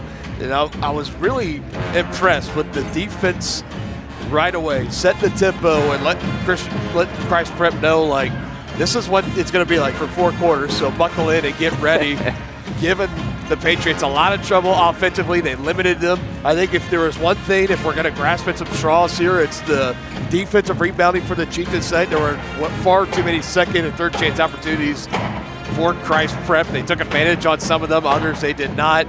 But it was still enough. Tongi able to come out 47-30, pick up the second victory of the season. They'll have a chance to be back at it this Friday. They'll be on the road at Spring Hill and potentially could be looking to string together back-to-back wins on the season. 100%. Give credit to Abby Tice and Henson of Christ Prep. They're just getting the second chance opportunities to fall for whenever they were able to, and Tice was very good on getting the boards, using her size against Bennett and Isaacs, who they have size themselves, but just couldn't, beat Tice out for the rebound. So credit to them for getting it done for Christ Prep. But definitely, I think Loomis will want to work on that before facing another league opponent Friday, which this Frontier League is definitely no joke for sure when you play basketball.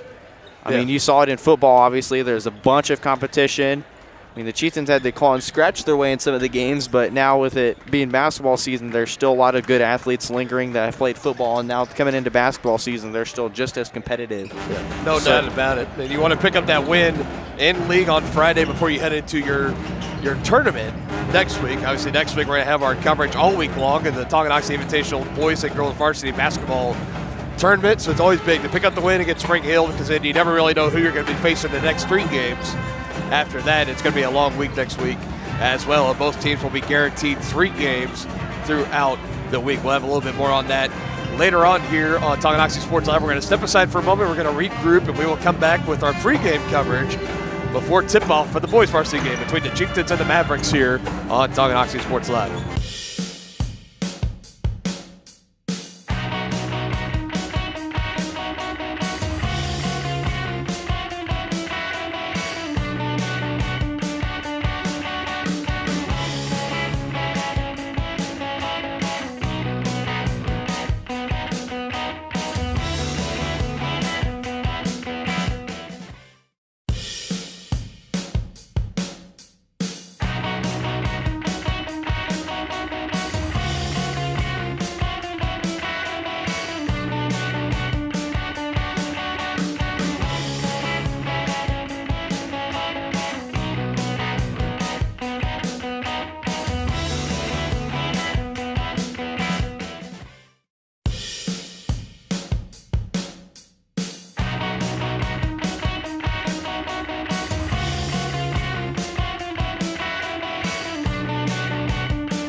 At Kansas Insurance, we know one size doesn't fit all. In fact, our whole mindset is based on customized policies for you and your families. We're local, and we do what we do because we care about you. Think of us as brokers for your insurance needs. Working with Kansas Insurance gets you the award-winning service and attention to detail that only an independent agency can provide. All across Kansas, we're here to help you manage and plan for all types of risk. Contact a local agent today. Kansas Insurance. Local, independent, serving you. A great collision on the field? Awesome. An awesome collision on the road?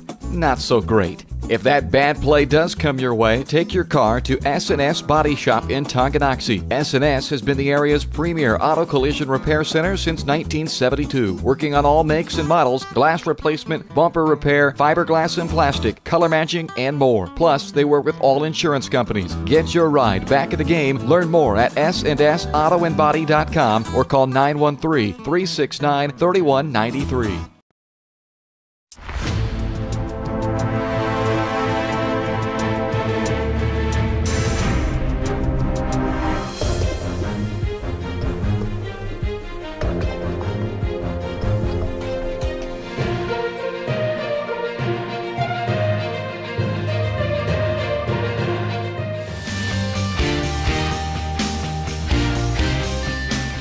For a winning team, contact White Birch Properties, the real estate MVPs.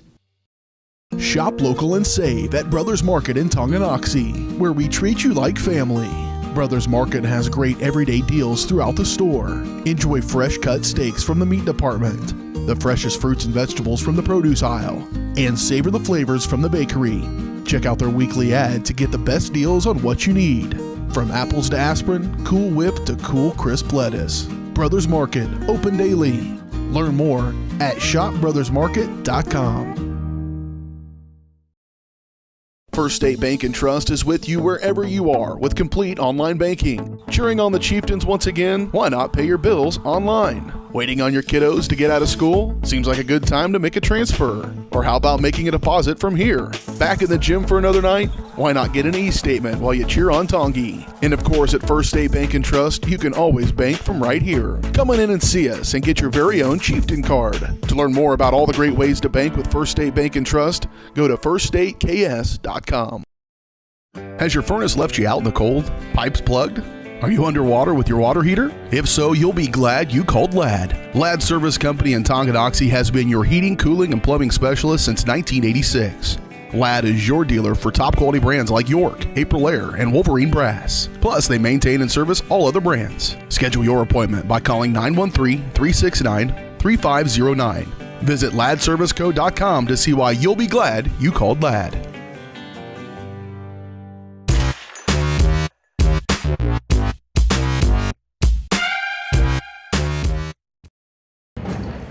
Welcome back in to Tonganoxie Sports Live, Game 2 of our doubleheader tonight. Getting ready to take place in about 2.5 minutes between the Tonganoxie Chieftains and the Metro Academy Mavericks. Girls get the win. Game 1, 47-30 over the Christ Prep Patriots. Now Tongi looking to complete the sweep, and the boys team, Brendan, as we know, looking to pick up their first win of the season as they've come to this point, and it feels like maybe they should have a couple of wins under their belt right now. They definitely have shown promises. They've shown flashes here and there, but I think it's too much of the peaks and the valleys so far for this team. Looking to kind of come out a little bit more consistent tonight and play a full 4 quarters of basketball. 100%, and the game being on the end of the 2023 year being Eudora, they really came out and exploded on Eudora, almost beating a very tough Frontier League opponent who I feel like is probably going to win the Frontier League, but they definitely have the promises of offense if they just stay composed and just keep moving the ball around with some patience. I feel like at times they're a bit too hurried and they don't make the right reads and everything. So I feel like if they just stay composed on offense and they just stay collected, then I feel like they're going to have a better chance of getting their first win tonight. Yeah, talking with Coach Jones just briefly as we were setting up here in the gymnasium, it was literally us and him in here, and we kind of asked him, he said, Coach, what are you looking for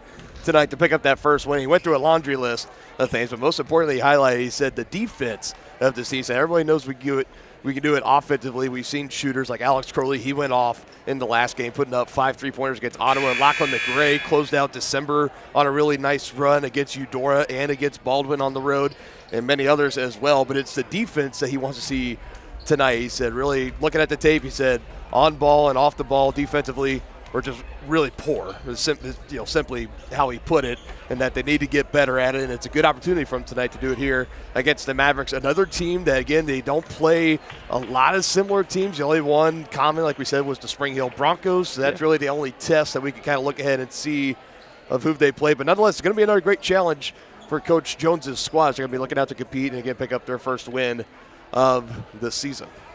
100%. As we're starting to wind down here, we're going to send it back down for the national anthem and starting lineups. High School, the home of the Chieftains. We welcome our guests from Christ Prep High School. We welcome our guests from Metro Academy High School. Kansas High School Activity Association and Tonganoxie High School encourage you to make good sportsmanship a priority at all times. Winning is for a day, sportsmanship is for a lifetime.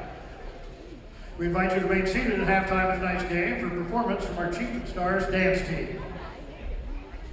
At this time, we ask that you please stand, remove your hats, and help us honor America and those who serve it in the playing of our national anthem.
Tonight's starting lineups.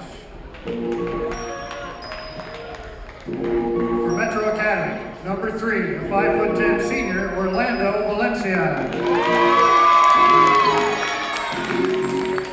For Tonganoxie, number 2, 5'7" senior, Zakiah Glover. For Metro, number 4, the 6' senior, Josh Fletcher. For Tonganoxie, number 11, the 6' senior, Alex Crowley. For Metro, number 12, 5'11" sophomore, Nathaniel Farrell.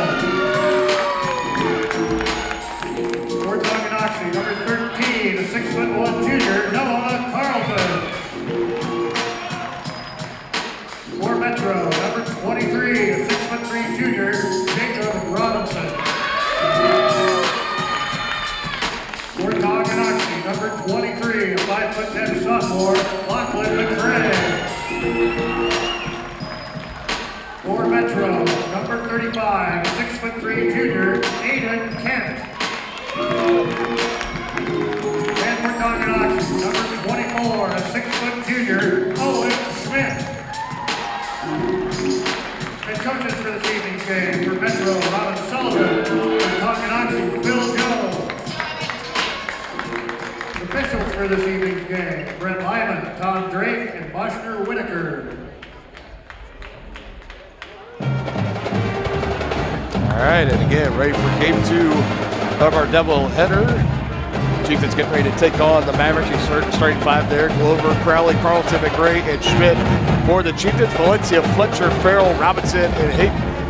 For the Mavericks, we now take a look at our player spotlight tonight, brought to you by Brothers Market. You can check out their weekly ads and specials in store on their website at shopbrothersmarket.com. Brothers Market, where they treat you like family. Brendan, is there anyone on the talking team in particular that we are locking in on tonight that we're keeping our eye on potentially? It's got to be my friend Lachlan McCray, the 5'10" sophomore, definitely against Eudora, 20 points. A nice show out for him.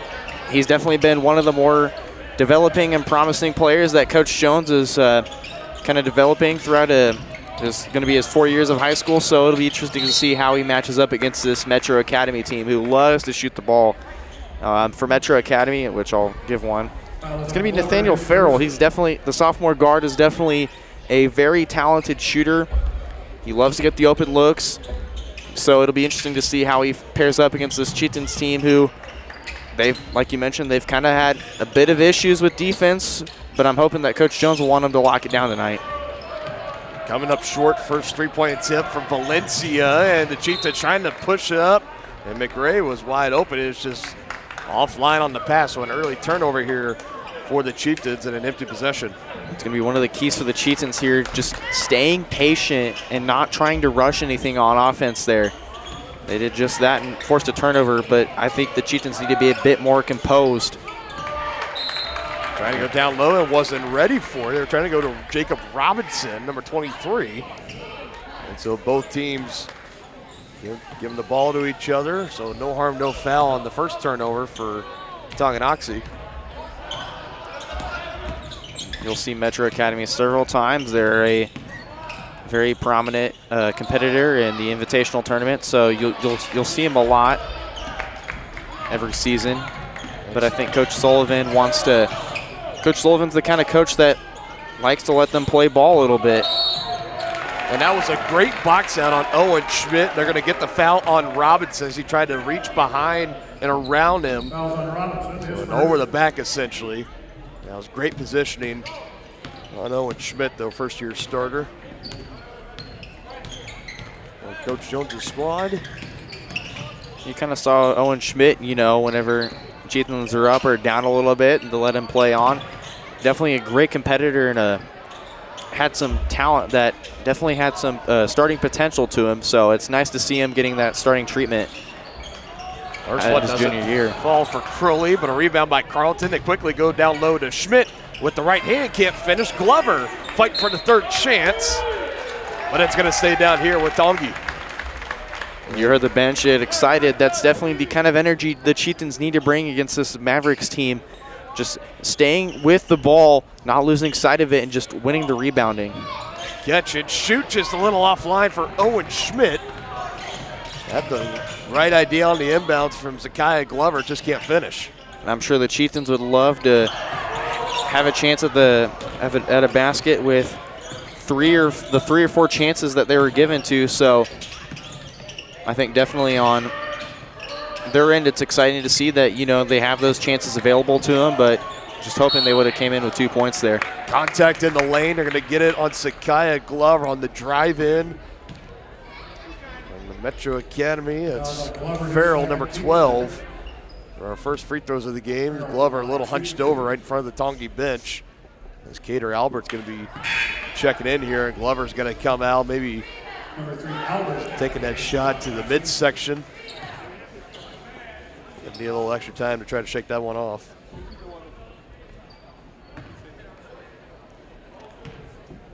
Missing on the front end, second one away from Farrell. He corrects and knocks it down. So the first point of the game go to the Mavericks, 1-0. Like you had already mentioned, Brendan, usually Metro Academy, when they're coming into Tonganoxie, traditionally it's been for the invitational basketball tournament where they've been known to make some deep runs in. Always a great competitive team loaded with talent. The past couple of years now, it's the second year in a row where the boys varsity squads have had a little bit of some friendly competition, out-of-league competition, if you will. McRae, and coach is getting excited. McRae just showing off the quick feet that he has, getting his hands dirty there. Fletcher trying to stop it, go up over Carlton, but it comes up short. Crowley again, he had the hot hand early and often for the Chieftains against Ottawa. He gives to Cater Albert, can't knock down the three-point attempt. For Crowley, I mean, it was like it was contagious almost. His first 4 field goals in the game were from three-point range, finished with 5 on the night, including 1 in the final seconds of the fourth quarter. As this one falls near side for Fletcher. I think someone on the Chieftains kind of trailed off a little bit there, leaving Fletcher wide open in the corner to take that 3, and he banks it right in with the opportunity to put Metro up 4. Crowley, good drive and a great finish with the right hand. And Coach Jones liked seeing that as well, the aggressive style of Crowley driving in and finishing. And we're going to take a quick timeout here. Timeout on the floor by Metro Academy. They lead by a bucket.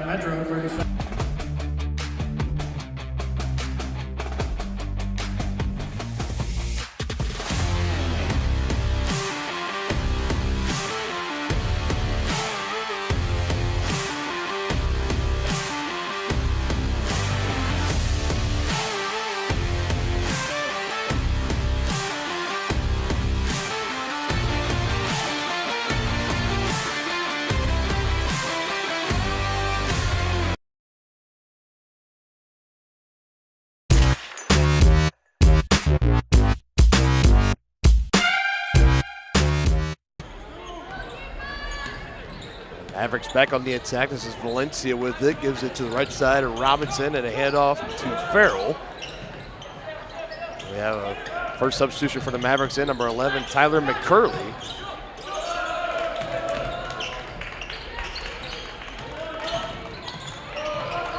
And great defense here by the Chieftains. They go down low and a travel is called. Carlton initially thinking that he was going to get called on the reach in, but said they walked with it first. Another turnover for the Mavs. I think a big question going to today for the girls and the guys team is we've had 2 straight snow days, so how is it going to be, you know, haven't had practice, snow's kind of delayed that, but how are they going to perform with them being at home? So it's interesting to see how this Chieftains team has exploded on defense, just being so quick feet, hands active. It's a nice sight to see so far from this Chieftains team who's searching for their first win, and they look hungry for it. And again, they were supposed to have a game this past Monday as well here at home against the Pleasant Ridge Rams on the night of the College Football National Championship game. That game postponed to January 23rd. As that's number 24 knocking down the three-pointer. Owen Schmidt gives the Chieftains their first lead of the game. There's that flash of potential from Owen Schmidt. Loves knocking down the shots and loves to take them inside. So finally going to get called for a reach in here. It's the right call in the referee's defense, but very nice to see him with his hands active so far. Number 30, Rowe, in the game for the Chieftains. First time in this game, Anthony Rowe, the 6'1 junior, checks into the game. We've seen him over the past couple of games get kind of brought into the mix a little bit more and more. He provided some good minutes in the last game this past Friday at home against Ottawa. Collecting a field goal, had a good couple stance on defense as well, as that's Lachlan McRae. And again, somebody forgetting an assignment. That's McCurley. I was wide open down low, and McRae's going to make him earn him at the line. I think that's a smart move by McRae. You know, like you mentioned, there's an assignment miss there. You have to make up for it, and you don't want those easy 2 points for Metro Academy. So why not make McCurley earn him at the line, who, you know, he's been a solid role player off the bench for the Mavericks the past few years. So he goes 0 for 2 on that trip, but a rebound for the Mavericks. Can't knock down the three-point attempt. Crowley and McRae both in the area. It's Crowley that comes down with the board. Still a 1-point lead here for the Chieftains. See if they can build on it on this possession. Under 3 minutes left to go. McRae with it near side, guarded by Valencia. Is going to come back up near the top and dish it to Crowley on the midcourt logo. Trying to let this offense play out here. McRae going to drive baseline with the right hand. Pass deflected, intercepted, and kept in bounds. Taking it away was Aiden Kent for the Mavs. I don't think McRae liked the offense that he saw formulating, just trying to make a last-ditch effort to get to Albert there, but swiped away by Metro. So shots not falling down early for the Mavericks. Another stop for the Chieftains. Crowley, step back. Won't fall, and a foul underneath. And Crowley really wanted that one. He had the nice ankle breaker and separation there on Kent there, but just not able to get that shot to fall. I mean, going to be a bit of frustration there, but he's got to be happy about his playing so far.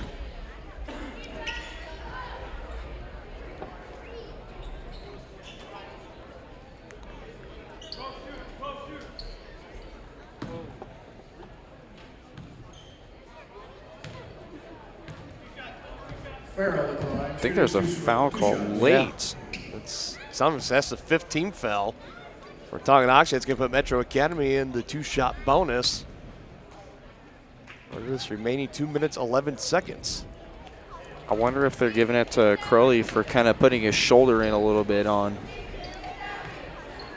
Farrell. Well, they got the indication on the scoreboard that it's on Owen Schmidt for his first. I wonder if it was for, it had to have been something under the basket, because I did see the referee extend his arms out and signaling a push. So, like I said, it was definitely a late call. That knocks us back up 5 apiece. Under 2 minutes left to go in the opening quarter. Good find underneath to Carlton, brings it back out beyond the perimeter. Crowley dishes it to Glover, driving left side. Stepping through the contact, foul on the floor. And that's going to be the 13th foul for the Mavericks. And I saw Coach Jones yell at Carlton, why didn't he take that shot? I mean, he probably had the Mavericks defenders on his back, but definitely he could have had an easy 2 if he took that shot. But still, they're still having it at their possession. So I think it was almost one of those that Carlton didn't realize just how open he was. There's a drive and a put up by McRae that doesn't fall, and a rebound pulled in by McCurley, and he's going to bring it across the timeline, dish it up the way. Farrell back to McCurley. Defense moving around, trying to cover. 3-point comes up short from Kent. That was a nice close out there. Just get right into his face as he's about to shoot it. Crowley lets it fly, looked good, just a little short. Rowe with the rebound, can't get the putback. And there's a reason why Anthony Rowe is getting extended minutes, and it's for plays like that, using his size. He is the tallest player on the roster, being 6'1", but he uses his size to get that second chance basket, almost get that second chance basket. Just couldn't quite get it to tip in there, but excellent rebounding there from Anthony Rowe there. McRae pressured by Fletcher, works it around to Schmidt. And that one does not fall. He hit one earlier. As him and Crowley, the only Chieftains with the field goal in this first quarter. You could definitely, you saw him step back a little bit. He felt confident in that shot, just off the mark there, but thread the needle to Carlton. Wow. The vision and the IQ of Lachlan McRae showed there. A nice feed to Carlton, threading the needle there, puts the Chieftains up 2, their first lead of the game. Carlton off the Fletcher miss, coming the other way, doing it himself, too strong. Schmidt behind, doesn't go, still fighting. And Kent finally controls it for the Mavericks at the final 15. Jones is loving it, the amount of grit and hustle the Chieftains have shown so far in this game. Even the crowd, who, I mean, it's a small percentage of them, they're showing the intensity so far in support for their home team. Shot from Farrell, well strong. And the Chieftains close out the first quarter with the lead, 7-5. Low scoring affair so far between the Chieftains and the Mavericks here on Tonganoxie Sports Live. I was just wondering. Enter query. Should I use a robot? Vacuum? No. Are robots taking over the world? Yes.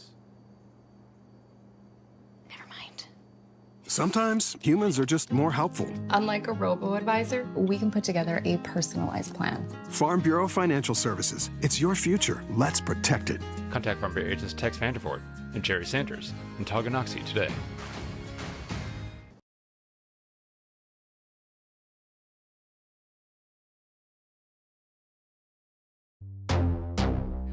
Across the 20, the 15, the 10, 5. Colt McCann, his third touchdown of the game. Like in the net, and that'll be a point for Baldwin. A first touch volley.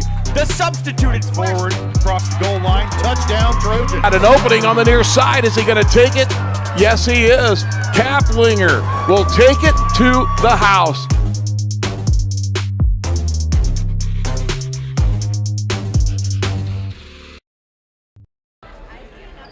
Back out of the first quarter break, the Chieftains with the lead 7-5 over the Metro Academy Mavericks. Dylan Funk alongside Brendan Bolin.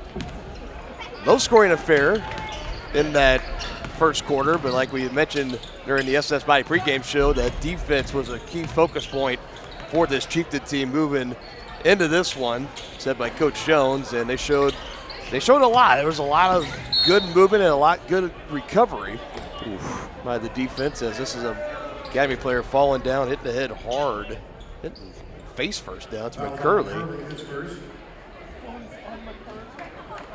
Comes up and they called the foul on him. You hear to the chagrin of the Maverick faithful around us and around our setup here.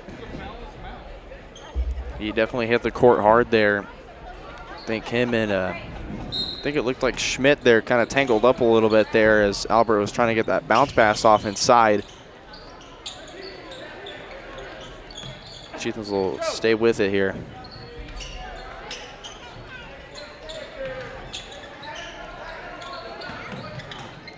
Schmidt finding McRae, now to Crowley. Surveying now to Albert. Near side here on the left wing, coming back towards the top. Carlton in the lane, takes one bounce, draws the double team. McRae for three. Just can't get it to fall. It's another good offensive possession drawn out by the Chieftains. Just got to knock down the shot at the end. Chieftains are still, showing the flashes that they can get the shots in. Just not letting them fall there. And Cater Albert got a little handsy there. He's going to call for that reach-in. Number 23, Robinson in the game for Metro. Number 2, Glover in the game for Tonganoxie. Robinson comes back in for Metro Academy, taking out Aiden Ken. It's Zakiah Glover back in for Tongi, having to leave the game in that first quarter after taking some contact in the lane on defense. Good to see that he's okay. Second opportunity, big one. Orlando Valencia, a 5'10" senior guard, knocking it down from straightaway three. Valencia's shown in years past he can let the shot fly and he can land it. He can knock down a couple buckets there. He showed that just now. That was Newkirk coming away on the steal. Valencia trying to go back to back. Can't do it. A bit of a mismatch underneath as that's Robinson on Crowley. Crowley giving up a couple inches. And Robinson gets the better of him on the putback, and quickly Mavs retake the lead, 10-7. Robinson had the right angle on Crowley on the box out initially. Crowley just kind of fell right behind Robinson there, and Robinson is able to get the ball and put it back up for second chance basket. And now another stop here for Metro Academy. They're going to get the ball back and can extend their lead beyond one possession with a bucket.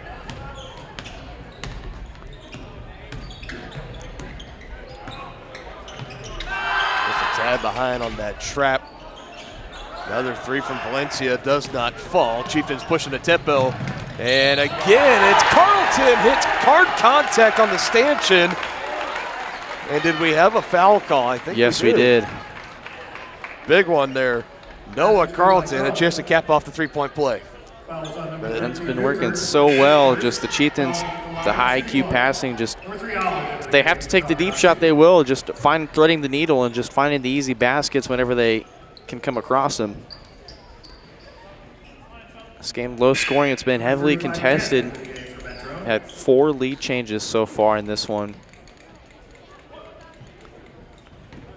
And I think it's because of just the amount of great defense and just the amount of offensive shots that haven't been able to fall so far in this one. So takes it back to a one-point contest. And that last bucket, it started the great feed from Lachlan McRae, sending it down the court. Carlton catching it in stride, too. It gave me like flashbacks, like McGraw at Holthouse on the gridiron last fall. Some great times.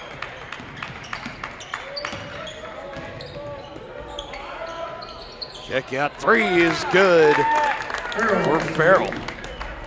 Once you give Metro Academy chances to shoot the three ball and they start knocking him down, they knock him down in bunches.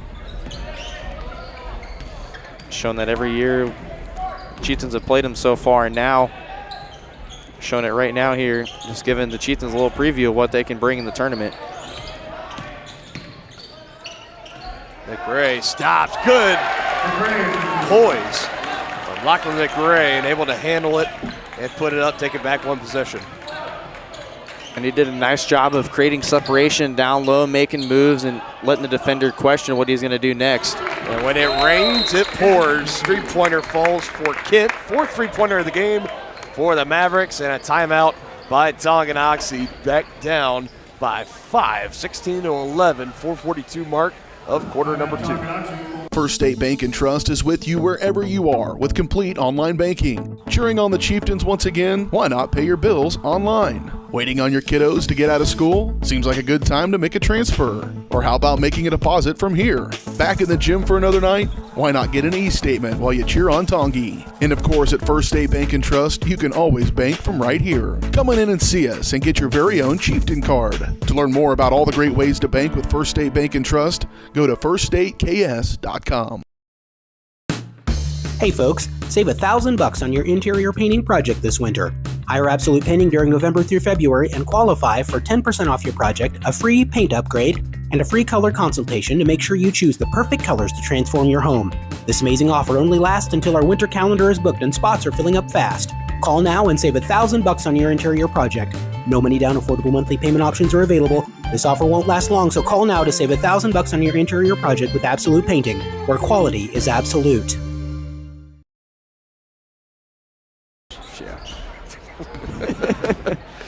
16-11 ball game. Mavericks on top of the Chieftains.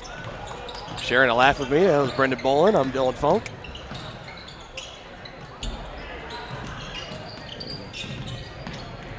You had mentioned it earlier, Brendan. Just tightly contested ball game so far. NBA range 3, just short for Crowley, but Schmidt collects, takes a fall as well, but not before putting back the attempt. He's got 5.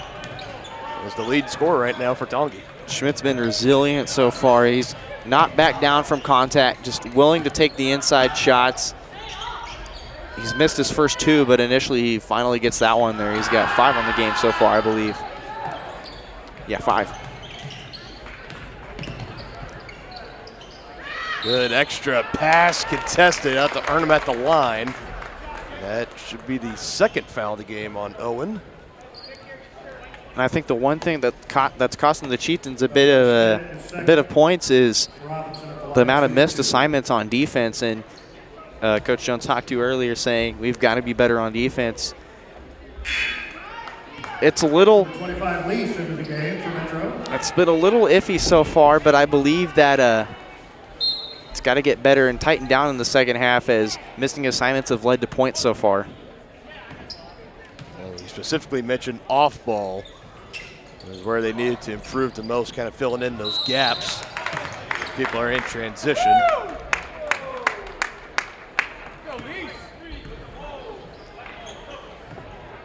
Fouls on Albert, his second. Number 2 Glover and 13 Carlton into the game for Tonganoxie.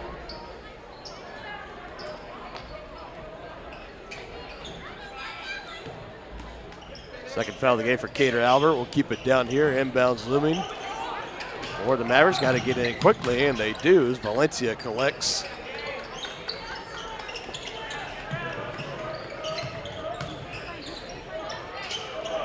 Alexson can't get it to go out to Lights.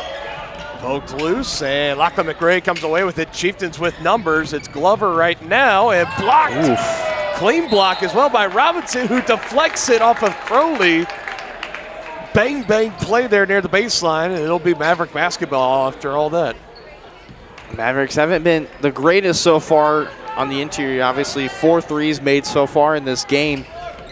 I think it's interesting to see how well they've been able to knock down the 3 ball from outside, but Chieftains just got a little unlucky there with the amount of contact and just bang, bang play overall there. Fouls on Crowley, his first.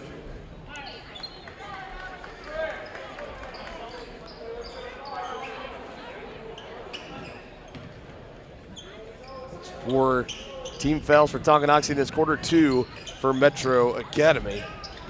And another takeaway here for the Chieftains. Can they capitalize for some points? Good drive, Crowley can't get it to fall. And a travel call. It was tightly contested. Carlton fighting underneath again. McCurley, who's found himself on the bad end of a couple of plays where he's taken some contact and fallen down to the court. Catch and shoot three, won't fall for Crowley. Still looking for that first one of the game for him. There's definitely a late contest there from Farrell there on Crowley's three-point attempt. I think Crowley liked the flow of his shot there, just Farrell was right there in his face. Good job, Glover getting a hand in the face of Lease, whose three-pointer is off. McGray with it right now. Hopping around, gives it to, it's Jason Byrd, who's just a little too strong on his shot attempt. Oof. I think the Chieftains wanted to travel. It was definitely a 50-50. Glover definitely got a little bit of his side in on McCurley there, but that's actually Farrell. So now it's 5 fouls for the Chieftains. Back to the free throw line go the Mavericks. This is the 5'11" sophomore Nathaniel Farrell. It's been a rough go of things tonight so far for the Mavericks in the free throw line. And now, with St. Anne only 2 for 7. There again, perfect timing on my part. I don't even know why I talk anymore. I'm just going to. Got another play-by-play guy here, so why not? The announcer's jinx, they call it. The old kibosh, as Al Michaels likes to call it as well. Mavericks now up by 4. Goes in on the final 2 minutes before we hit the locker room. Crowley stops in the paint, skip pass to Albert, gives it to McRae, far corner, don't fall. It's a little bit offline. You don't see Lachlan miss too many of those that bad. Alex trying to draw contact and get a charge there. Acting wasn't, quite there all the way, but there we go. Now, I don't think Metro is too pleased that the referees changed their call late, and I think Coach Sullivan wants a word with the referee too. Yeah, I'm looking for an explanation. Not really liking the one that he was given, but he's going to have to try to settle with it. No foul.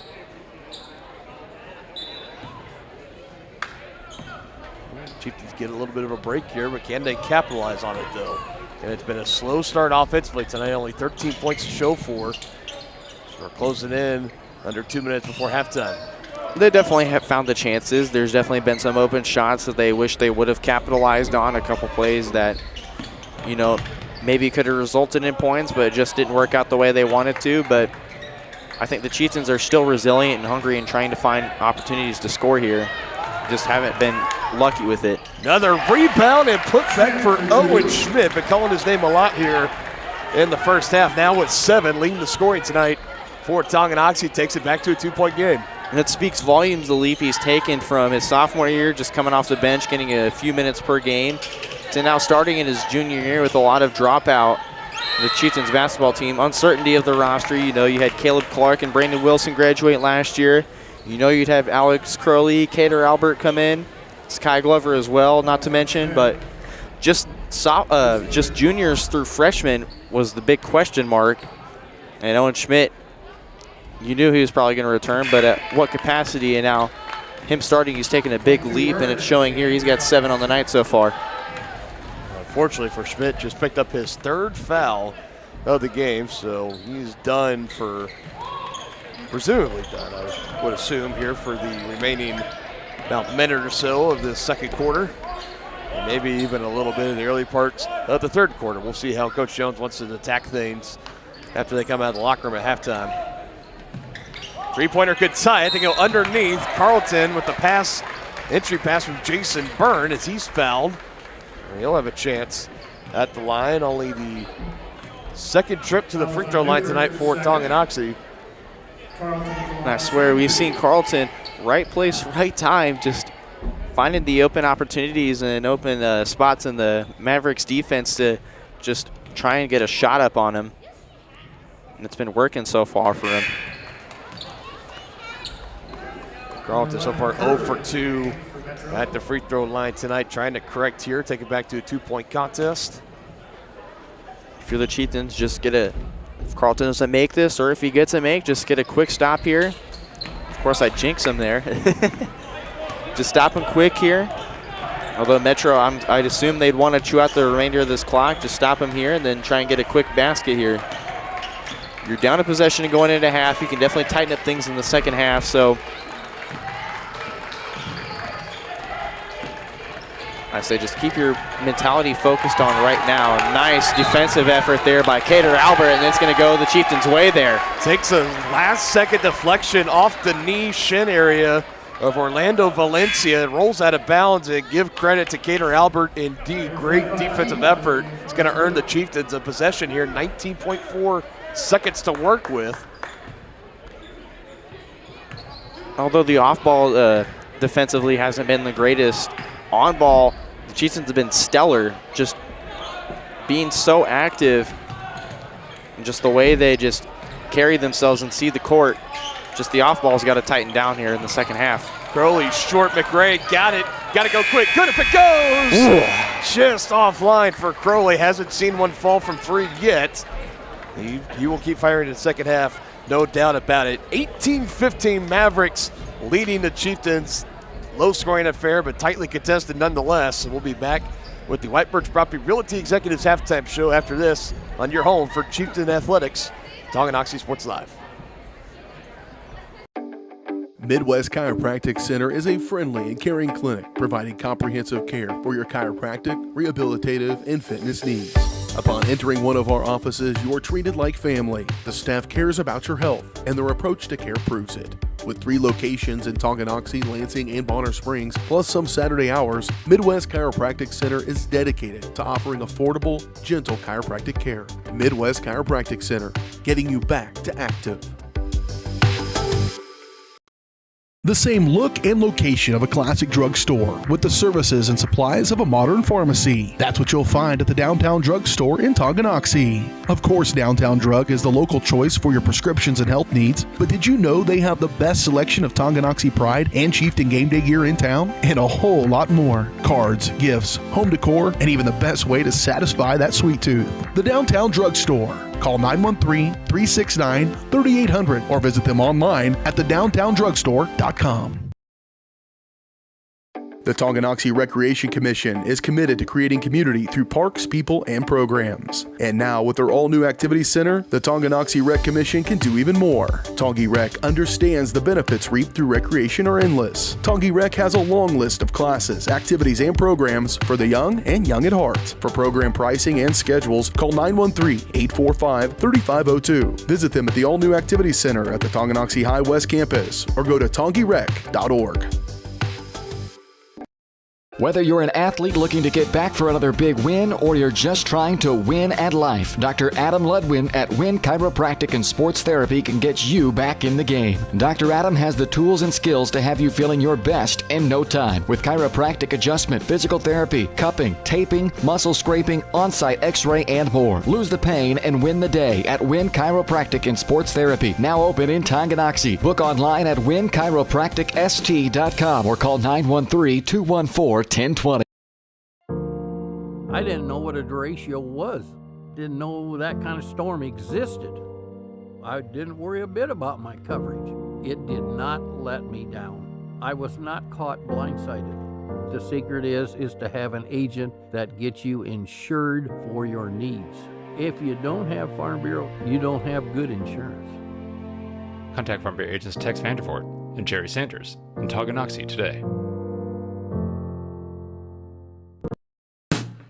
Hey folks, save $1,000 on your interior painting project this winter. Hire Absolute Painting during November through February and qualify for 10% off your project, a free paint upgrade, and a free color consultation to make sure you choose the perfect colors to transform your home.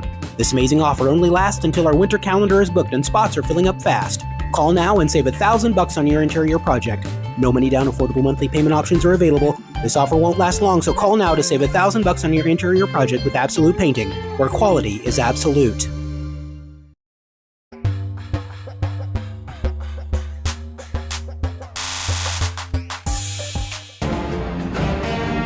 We're back live here, the White Birch Property Realty Executives halftime show. At Lightbirch Properties, you have a team of agents ready to help you buy or sell that next house and lead you to success in the real estate game. Stop by and visit them at 1203 State Avenue, Suite B in Tonganoxie, or call 913-417-1007. Nice shot there of the THS Pep Band, led by Charles Van Middlesworth, one of the best administrators and teachers here at Tonganoxie High. The nice soothing sounds as we have a little over 6 minutes left here at halftime. 18-15, low-scoring affair. Mavericks on top of the Chieftains, and we've only scoring totals so far for Owen Schmidt, leading the team in scoring for Tongi, 7 points in total. He's had the hot hand. A couple of them have been off second chances, getting the rebounds and going back with the putbacks.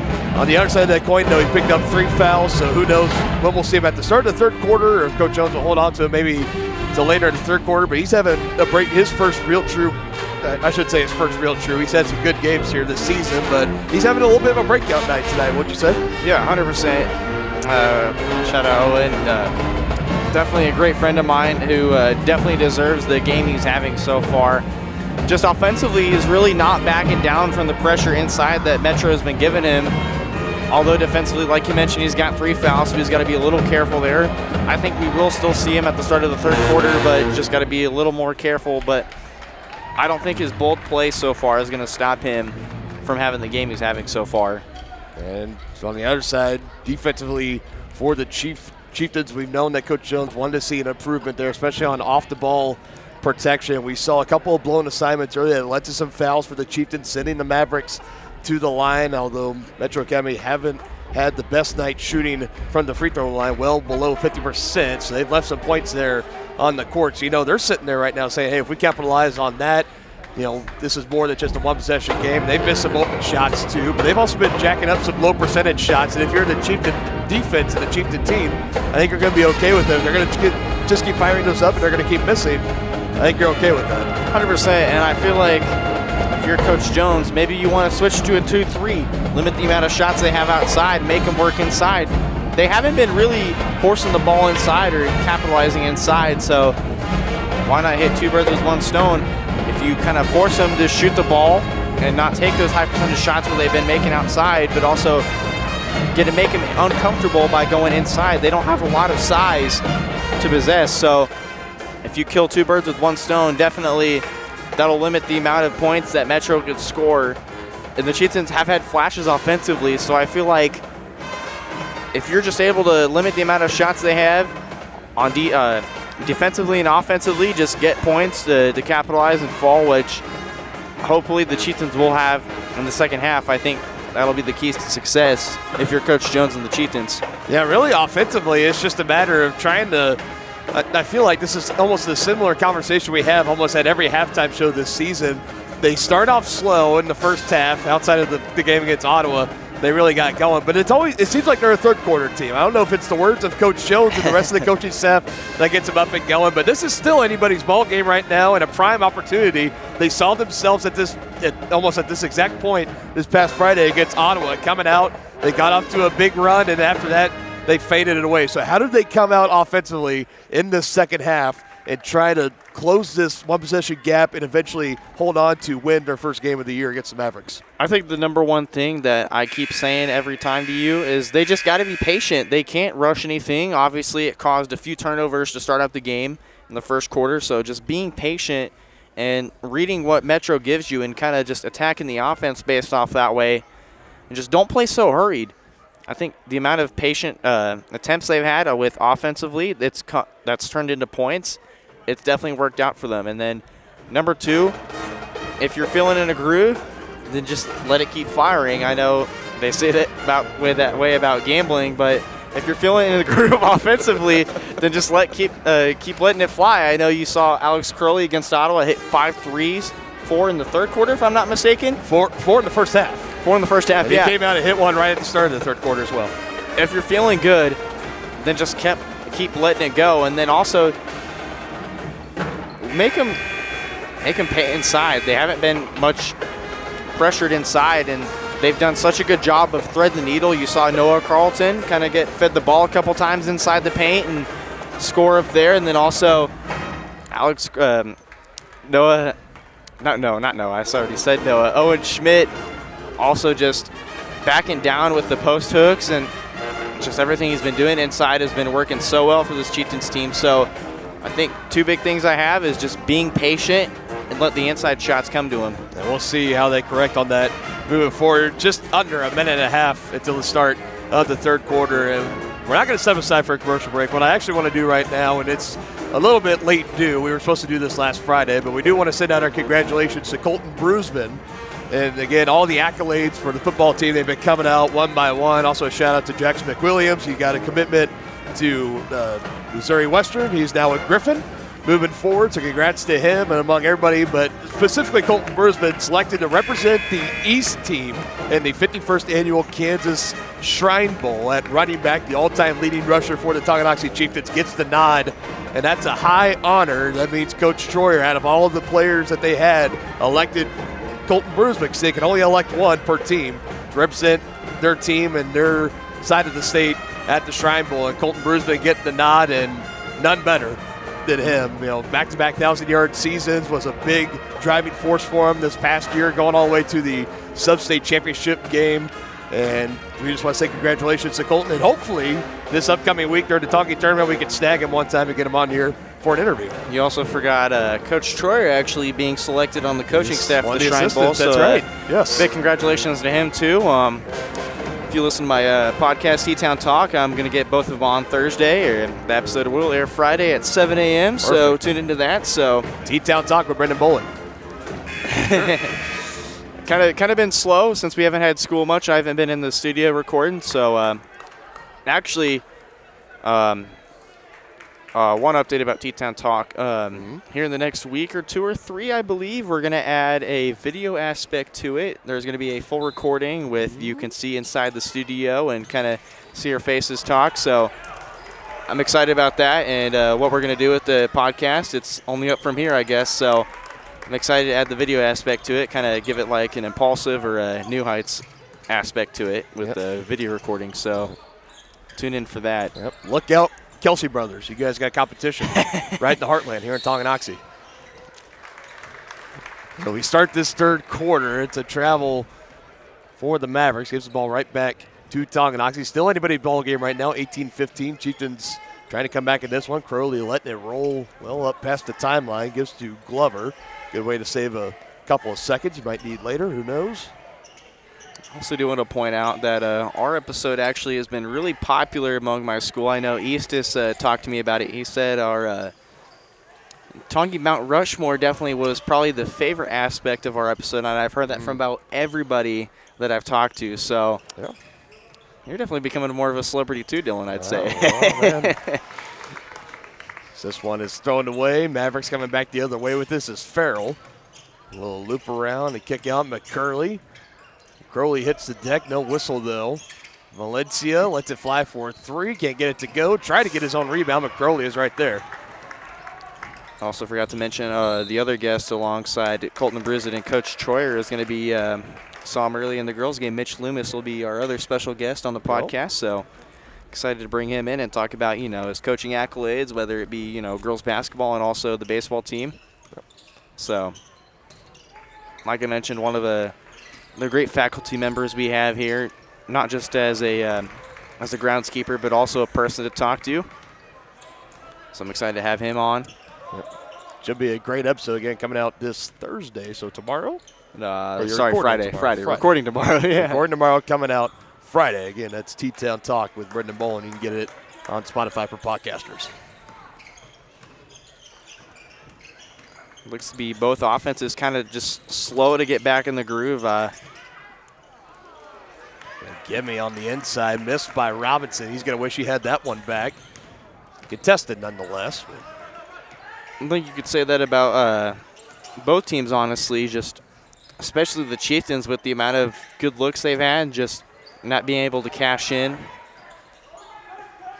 I think Metro's starting to feel for the Chieftains here as they're not getting the easy shots down either.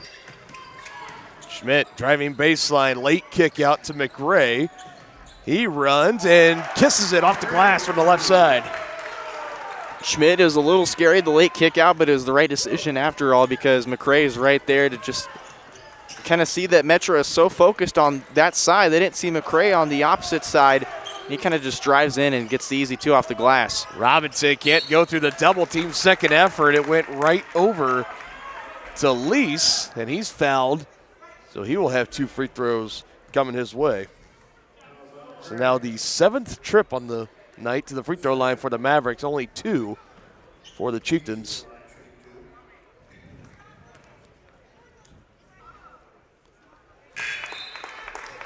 That's the first free throw I've seen Metro make in a while. They haven't been really progressive on the free throw end much.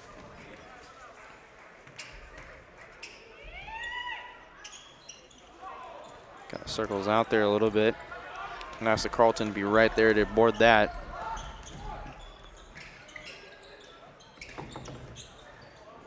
McGray overhand pass to Schmidt. Big three-pointer on the way. Yes!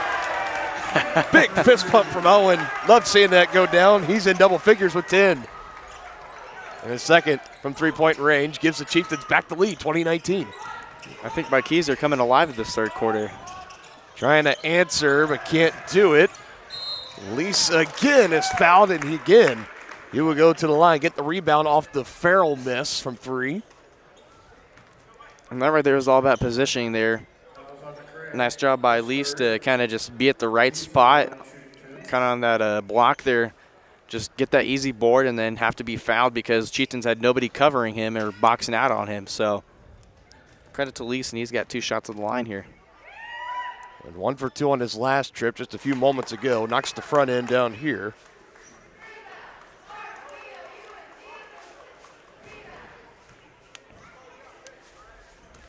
Mavericks haven't knocked down 2 free throws in the same trip yet in this game.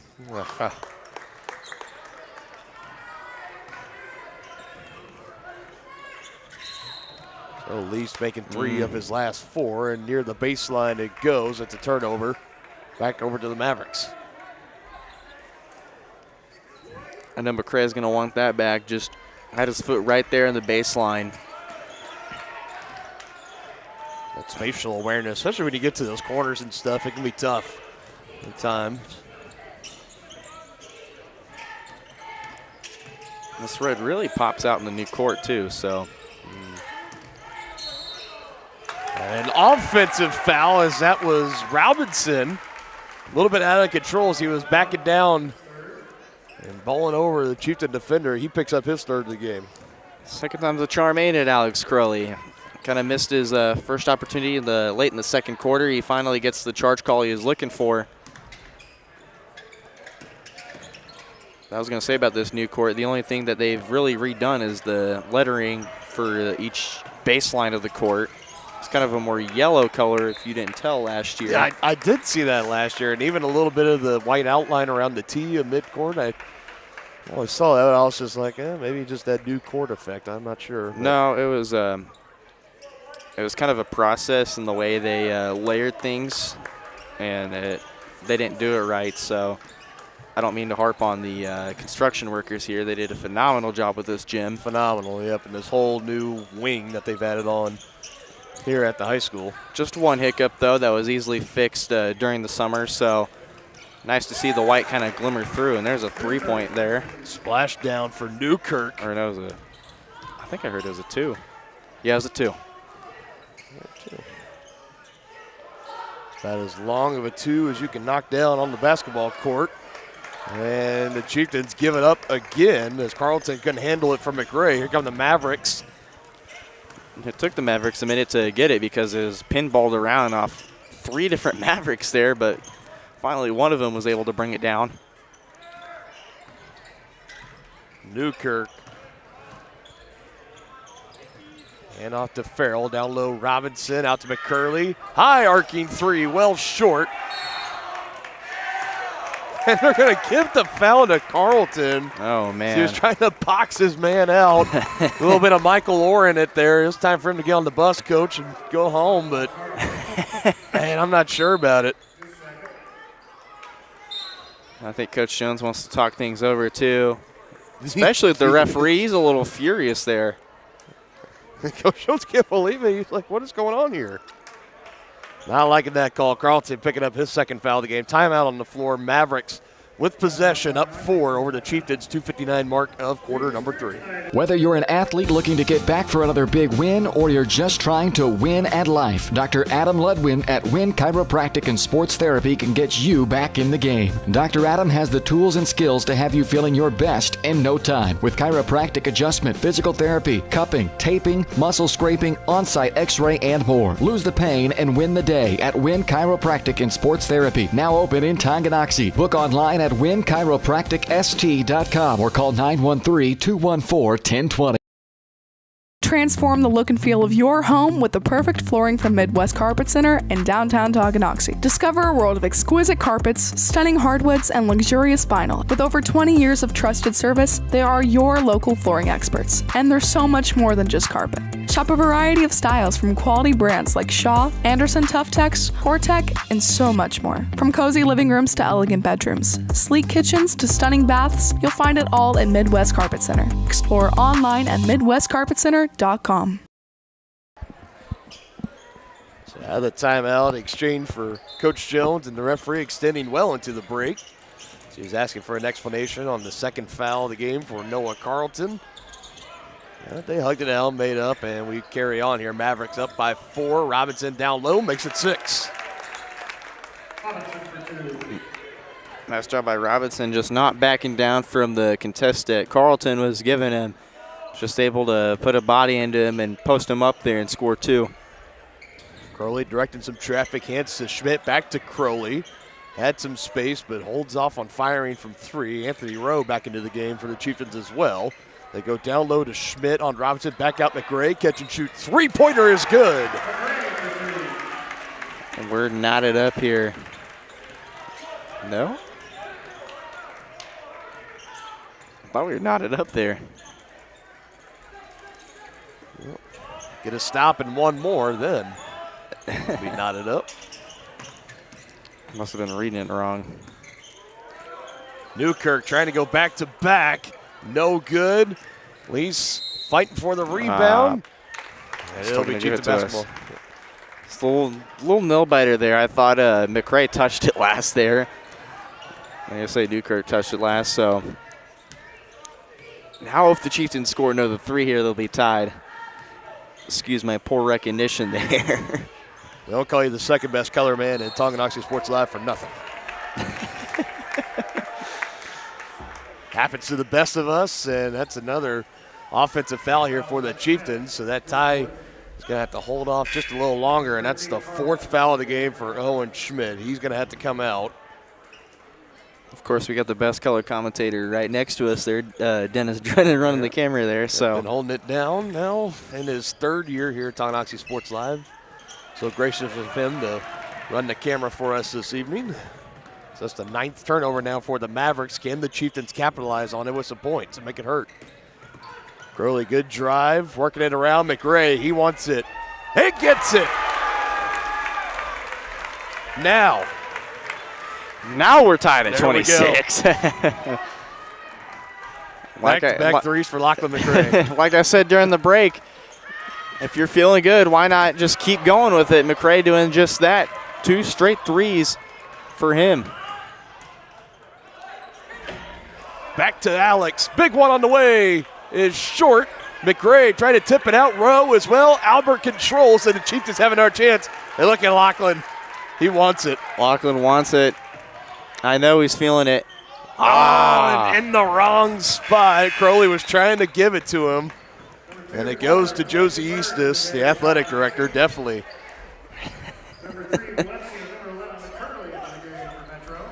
He was a pretty good basketball coach back in my day, middle school ball. For sure.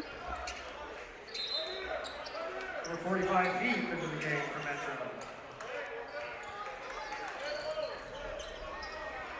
Heap checking back in for Robinson for the Mavericks.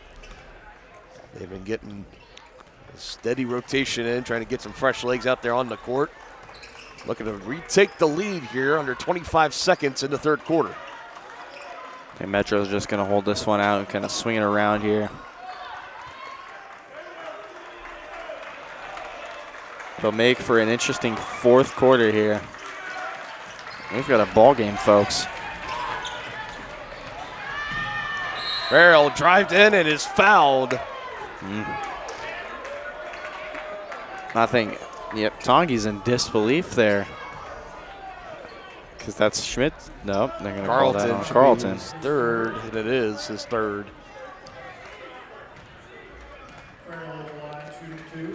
Jones just said he was looking for a travel there on Farrell, but sometimes what you see isn't always what you get.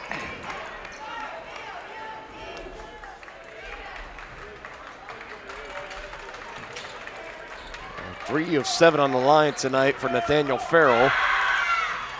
Next one on the way, leaves it short. Rebound taken in by Byrne. Good save by Cater. Carlton! Yes! At the buzzer! Noah Carlton has that clutch gene. Man, oh man.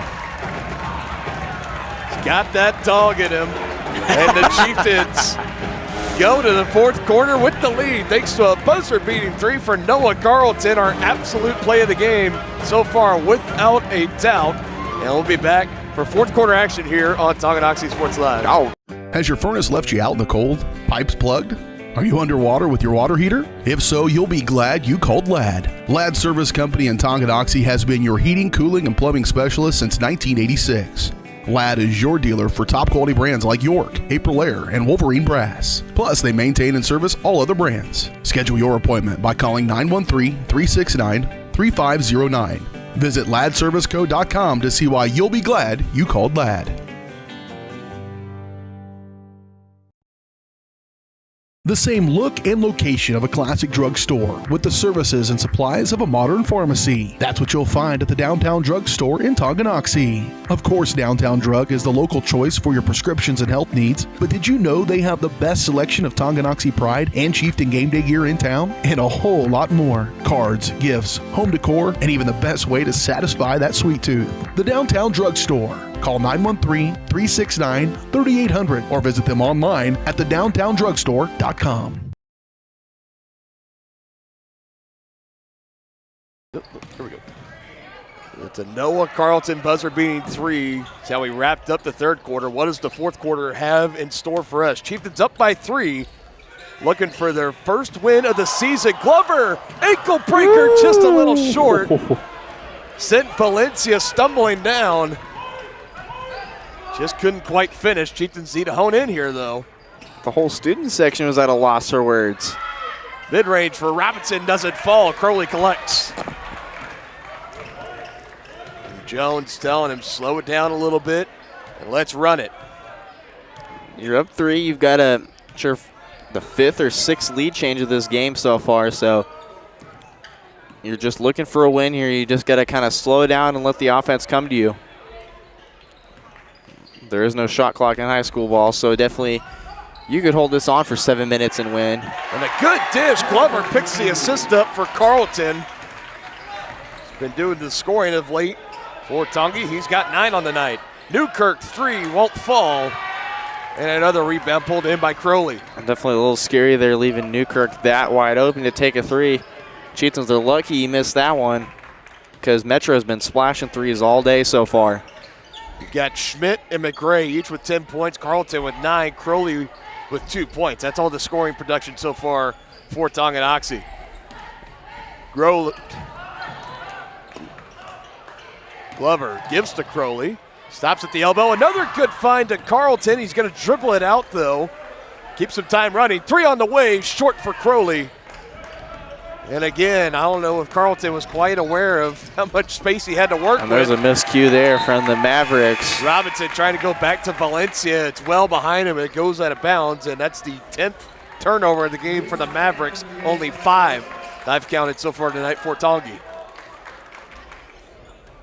Tongi getting a big break there on Metro Academy's miscue there. I think they've really got to hone in, score another basket, and make Metro just a little worried about how far ahead they are in this game. A good give. Schmidt down low, back in with his 4 fouls. Next one he'll foul out, but he picks up the bucket there. He's got 12. And this place is starting to become more and more alive as the minutes start to melt away. Chieftain lead now up to 7, our largest of the game. Quick palm movement. Near corner 3, falls down. That's Farrell, who's got 9. Like I said, this is a ball game. I mean, we ended 2023 as a ball game, ending the year against Eudora, and now we're kind of starting the year in 2024 with a ball game against Metro Academy. Good finish for McRae with the right hand. And the common denominator in those games, you won color. I wouldn't say that. You just bring good games with you no matter where you go. That one straight up in the air, no good. Burn, good job keeping the feet in bounds. You also mentioned the Atchison game, 57-50. I mean, in the sectional. There you go. I mean, well, I could say that about, my current job. My first game as Paola's play-by-play guy. The girls came back down by 13 and beat Baldwin in the final minute. So I hate to bring Paola, but just a matter of, clutch moments and the amount of luck I bring to each team. So there's no shortage of good action around Brendan Bolin. That's all we are saying. Robinson down low, and again, Schmidt having to be careful there, not pick up his 5th foul. Gives the fairly easy 2 to Robinson. Takes it back to a 4-point contest. We're approaching the halfway mark of the 4th and final quarter of action, and Glover just has it taken away. It's Robinson. Schmidt closing in, but again, Robinson knowing you pick up one more foul, you are done. So he doesn't rush it. Back-to-back easy points for Robinson. He's got 9, and the lead is now back down to 2 for Tonganoxie. What was once 7 has been whittled down to 2, 35-33. Timeout on the floor by Tonganoxie. We will go ahead and take it with them here on Tonganoxie Sports Live. The Tonganoxie Recreation Commission is committed to creating community through parks, people, and programs. And now, with their all-new activity center, the Tonganoxie Rec Commission can do even more. Tongi Rec understands the benefits reaped through recreation are endless. Tongi Rec has a long list of classes, activities, and programs for the young and young at heart. For program pricing and schedules, call 913-845-3502. Visit them at the all-new activity center at the Tonganoxie High West campus or go to tongirec.org.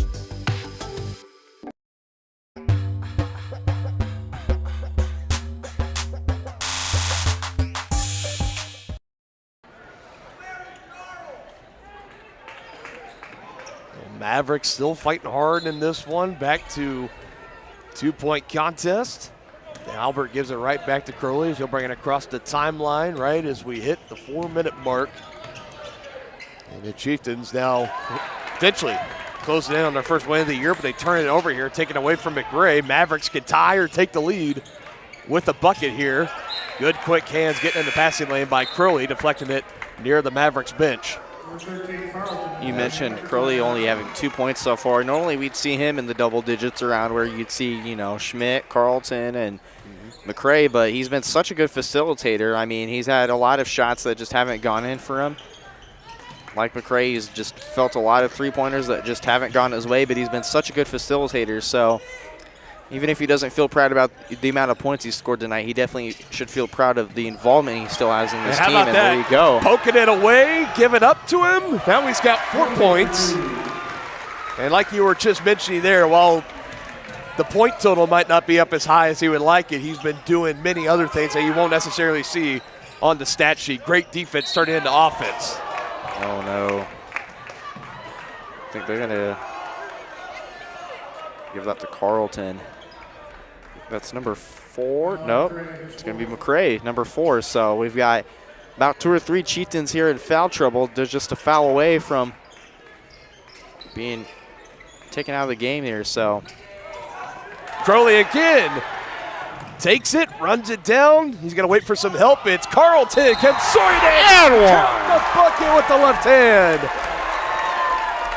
Noah Carlton indeed does have that dog in him. Wow.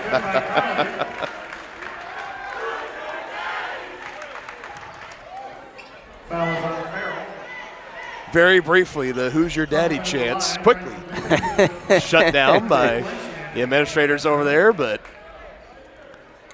point proven though. Noah Carlton, breakout game this year.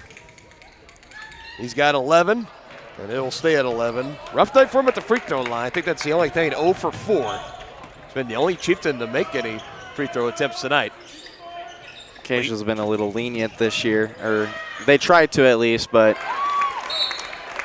us humans have not been very lenient so far with Acacia's rules.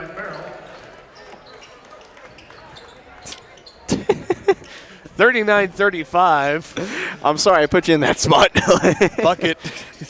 You knew what you were doing. Bucket goes down for Farrell. We'll go ahead and step aside. Mavericks back within 4 here on Talking Sports Live. A great collision on the field? Awesome. An awesome collision on the road?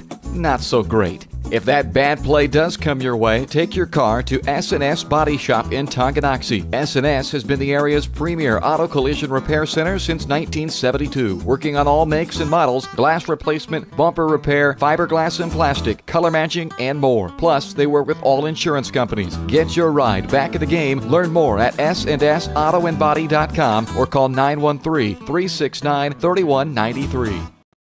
At Kansas Insurance, we know one size doesn't fit all. In fact, our whole mindset is based on customized policies for you and your families. We're local, and we do what we do because we care about you. Think of us as brokers for your insurance needs. Working with Kansas Insurance gets you the award-winning service and attention to detail that only an independent agency can provide. All across Kansas, we're here to help you manage and plan for all types of risk. Contact a local agent today. Kansas Insurance. Local, independent, serving you.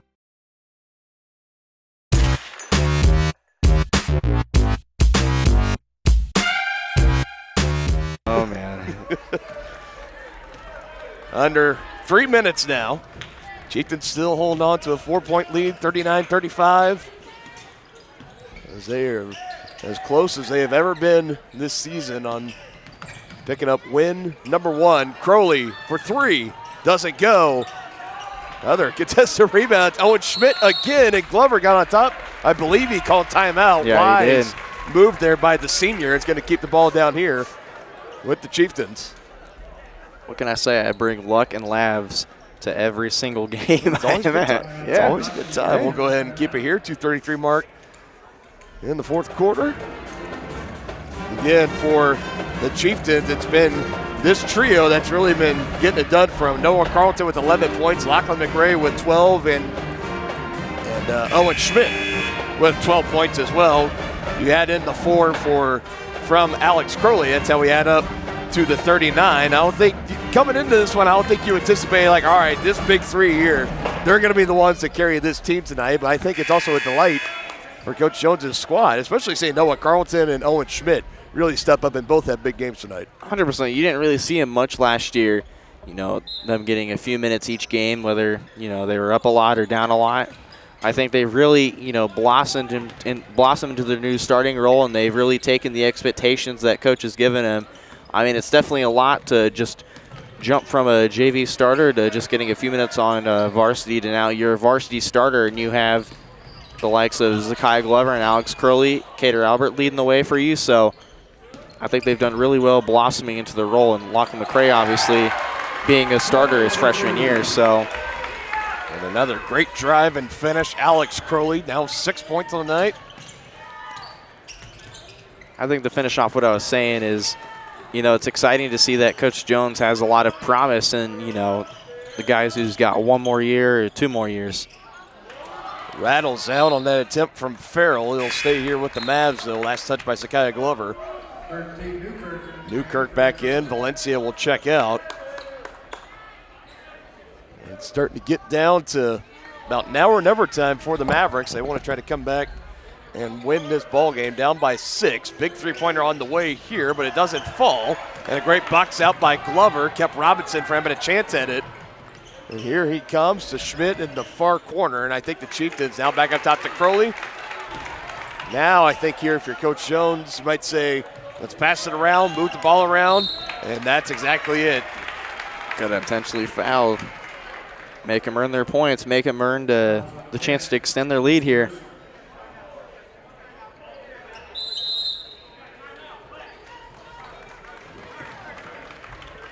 So we got a timeout here for Metro Academy. Free throws for Zakiah Glover coming up here in 30 seconds on Tonganoxie Sports Live.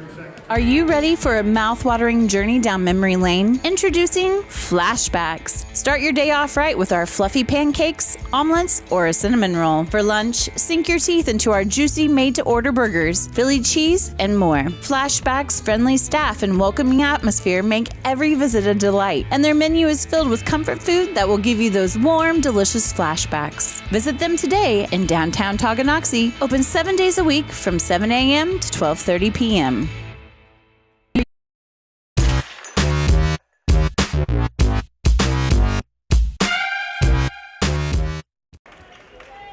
So again, with the new format this year, the team fouls reset at the end of each quarter. So that's now 2 team fouls, now 3 for Metro Academy. So they still have 2 more to go. Or Chieftains will start taking free throws. First of the game for Lease. Catch and shoot. Crowley probably could have if he wanted to, but that's exactly what you didn't want. Turning it over. And now on the other end, Farrell misses it. Prime opportunity for the Mavericks. And now the Chieftains with some numbers here. And there's the 4th team foul over on the far corner on Crowley.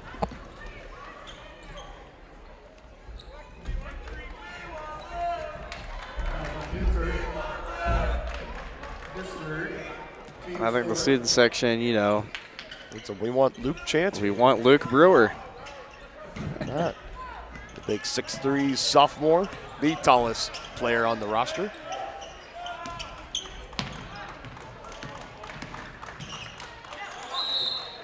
And that number was 5. Yep, and that will send Lachlan McRae to the free throw line. Clock stopped at 49.7 seconds. Chieftains 0 for 4 at the free throw line, although they've all been attempted by Noah Carlton. So this is the first trip for any other player. The first of the game. I hear it now. Yep, there it is. Bad streak running here now 0 for 5 at the line for the Chieftains. Lachlan trying to make it a 7-point ball game. And he does. So they got to hit the rattle when he's in his motion. That's anyways. 3 on the way, and it's good. 3-pointer is good by Lease. Big one for Lease, his first field goal. And a timeout for Metro Academy. And again, I say it every time we're in this situation, the game of basketball where these final 42.4 expected to take about 10 minutes. We'll see. The final seconds taking many, many minutes. Let's give some more love to our sponsors and pay some bills here on Tonganoxie Sports Live. For more than 15 years, Lynch Real Estate has been a leader in the KC Metro. Hi, I'm Dan Lynch with Lynch Real Estate, inviting you to come let us prove to you why Lynch Real Estate is a name you can always trust.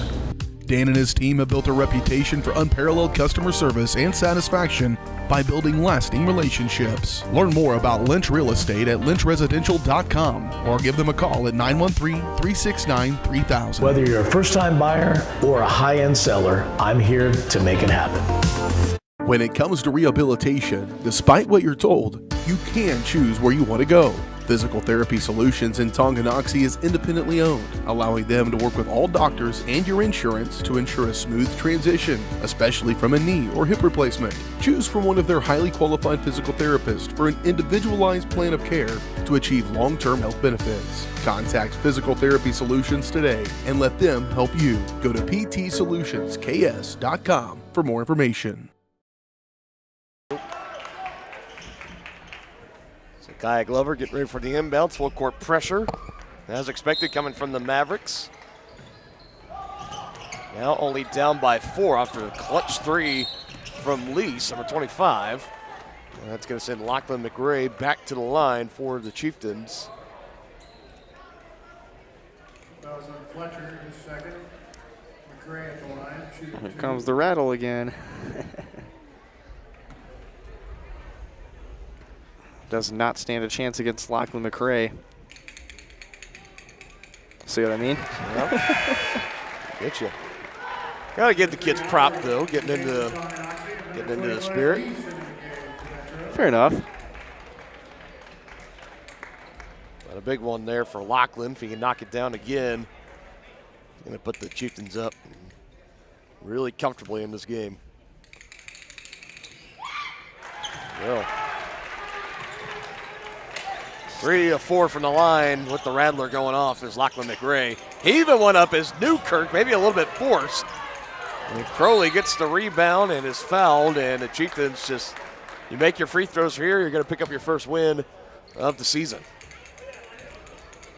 And it's been a long-awaited win for this Chieftains team.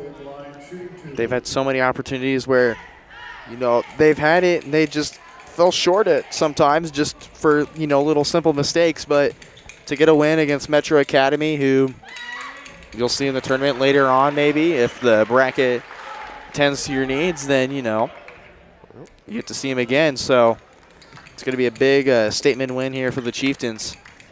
The team, especially within the past recent years, have gotten the better of Tonganoxie. This is a big one for the Chieftains, picking up the win here tonight against these Mavericks. This is one knocked down by Robinson. And then you got the chance on Friday to go and a chance to pick up one in conference at Spring Hill as Albert lays it in, his first bucket of the game, and that will do it. Final seconds ticking. Oh, almost had that one. One more rebound for Glover. And look at the emotion of this team. Owen Schmidt especially. What a game from him. As for tonight, for me at least, the Kevin Gallagher American Family Insurance Player of the Game, for me it's Owen Schmidt. I'm going to give it to him tonight. 12 points. It was just a big staple for this team, especially when they were a little bit slow offensively. He got them up and going. He made some big plays here and there. Knocked out a couple of three-pointers as well. And overall, just showed a lot of heart and grit. It was a big part in the Chieftains coming away with the victory tonight, as we are now into the Brothers Market postgame show here. Brothers Market, where they treat you like family.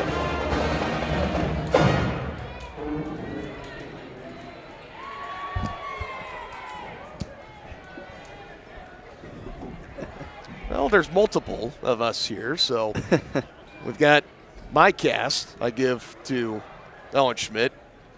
Dennis Drennan, your cast to Noah Carlton, also well warranted.